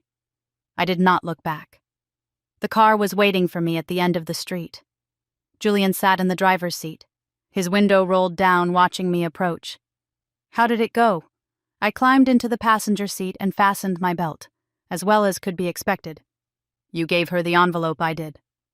Julian nodded slowly. He did not ask why. He understood the way he always seemed to understand, that kindness was not the same as weakness, that mercy could be offered without forgetting what had been done, that some doors once closed did not need to be opened again. He started the car and pulled away from the curb, leaving the Davis estate behind us. I watched it shrink in the side mirror until it disappeared around a corner, and I felt something settle in my chest. Not satisfaction exactly. Not closure either. Just the quiet knowledge that a chapter of my life had ended and a new one was about to begin. "Where to now?" Julian asked. "Home," I said. He smiled. "The Pemberton estate." I shook my head. "No. Home." And for the first time in my life, I knew exactly what that word meant. 1 year later, on a crisp December morning, I stood on the steps of a building that had once been a monument to wealth and privilege. The Pemberton estate had been transformed. Gone were the locked gates and the private drive and the sense of exclusion that had hung over the property like a fog. In their place was a wide, welcoming entrance marked by a simple sign in wrought iron letters, "The Eleanor Foundation," named for Harold's widow who had passed away peacefully in her sleep 3 months after her husband. She had left behind a letter expressing her final wishes, that the estate she had called home for 60 years should be used to help people like Lily Lynn, women who had been abandoned, children who had been discarded, families who had fallen through the cracks of a society that measured worth in dollars and pedigrees. We had honored her wishes. The main house had been converted into offices and meeting rooms staffed by social workers and counselors and job training specialists. The guest houses had been transformed into transitional housing, providing safe shelter for women escaping difficult situations. The gardens had been opened to the public, a peaceful retreat, where anyone could come to walk and think and heal. And at the center of it all, in what had once been Harold's study, was a small museum dedicated to the memory of the woman who had started it all. My mother's photograph hung on the wall, the real photograph showing her as she truly was, a young woman with dark hair and a bright smile full of hope and possibility before Robert Davis had entered her life and stolen everything from her. Beneath the photograph was a simple plaque. Lily Lynn, beloved mother, her kindness lives on. I visited that room often, sometimes to talk to her the way I used to talk to her grave, sometimes just to sit in the silence and remember. She would have loved this place, I thought. Would have loved seeing her struggles transformed into something that could help others. That was her legacy. Not the pain Robert had inflicted on her, not the lies he had spread about her memory, but this, a foundation built on compassion. A future built on hope. The grand opening ceremony had been held that morning, attended by dignitaries and donors, and most importantly, by the first families who would be helped by the Foundation's programs. I had given a speech short and simple explaining why this work mattered and what we hoped to accomplish. And then I had stepped back and let others take the spotlight, because this was not about me. It had never been about me. It was about the women who would find shelter here when they had nowhere else to go. The children who would learn that they were valued and loved no matter where they came from. The futures that would be built from the ashes of the past. Julian found me on the balcony as the afternoon shadows began to lengthen, watching the guests mingle in the gardens below. "You did well today," he said, leaning against the railing beside me. The speech was perfect. It was too short. He laughed. "Since when do you think speeches should be longer?" I smiled. "Fair point." We stood there in comfortable silence, watching the sun sink toward the horizon. The December air was cold but not bitter. Not like that night a year ago when I had pulled over on Route 9 and changed a tire for two strangers in a blizzard. So much had changed since then. So much had been lost and found and transformed. Robert was in prison now, serving a 12-year sentence for extortion fraud and tax evasion. His appeal had been denied. His assets had been liquidated. The empire he had built on Harold's blackmail money had been dismantled piece by piece, with the proceeds going to his victims and creditors. I had not visited him, had not spoken to him since the day of his arrest. Some people said I was cold for cutting him off so completely. Others said I was right. I did not care either way. Robert Davis had stopped being my father the moment I read Harold's letter. He was nothing to me now, too. A closed chapter. A cautionary tale. Linda had found work at a department store downtown. Not glamorous, but honest. She had not contacted me since that day at the foreclosure, and I had not contacted her. We existed in the same city but in different worlds, and that was how it should be. Tiffany and Brittany had both married within months of their father's arrest, attaching themselves to wealthy men who were willing to overlook the scandal in exchange for their beauty and their names. I wished them well in the abstract way you might wish well to strangers you pass on the street. They were not my family. They never had been. My family was here. Julian standing beside me on this balcony. Eleanor watching over us from wherever she had gone.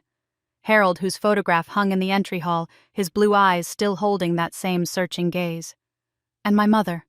Always my mother. Julian shifted beside me. "Can I ask you something?" "Of course. Do you ever regret it?" He turned to face me. Any of it, I thought about the question. About the year that had passed and everything it had contained. The fear and the anger and the moments when I had wanted to give up. The late nights and the legal battles and the endless work of building something new from the ruins of something old. "No," I said finally. "I do not. Not even the parts that were hard, especially the parts that were hard." I looked out at the gardens, at the families walking the paths, at the children playing on the lawn. The hard parts taught me who I was, who I wanted to be.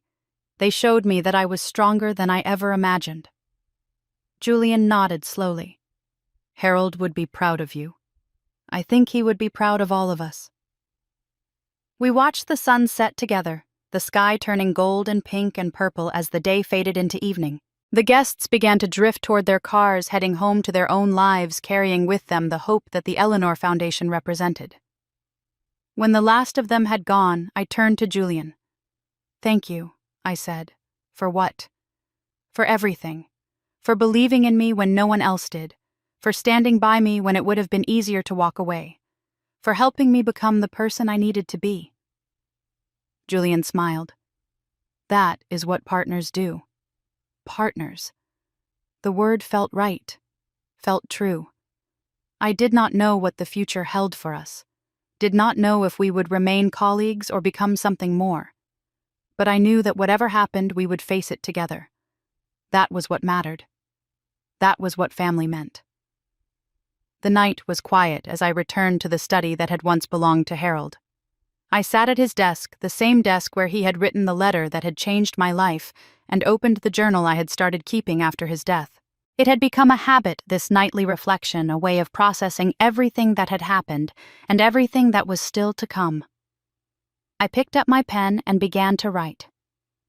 Dear Mom, it has been 1 year since that night on Route 9. 1 year since I changed a tire for 2 strangers and inherited a fortune I never asked for. 1 year since everything I thought I knew about myself and my family was turned upside down. I used to think I understood what family meant. Shared blood, shared history. The people you were stuck with whether you liked them or not. I was wrong. Family is not about DNA. It never was. Family is the people who show up for you when everyone else has left. The ones who stand beside you in the storm when the smart thing would be to run for shelter. The ones who see who you really are, not who the world says you should be, and love you anyway. Harold Pemberton was more of a father to me in one night than Robert Davis was in 32 years. Eleanor treated me with more kindness in our brief time together than Linda ever did. Julian, a man I met as a skeptic and a stranger, has become closer to me than the sisters who share my blood. Family is a choice. The most important choice we ever make. I want you to know that I have made good choices, Mom. I have surrounded myself with people who lift me up instead of tearing me down. I have built something meaningful from the ashes of something terrible. I have learned to love myself the way you always loved me, completely and without reservation. And I have learned something else, too. Something you tried to teach me when I was young, but that I did not understand until now.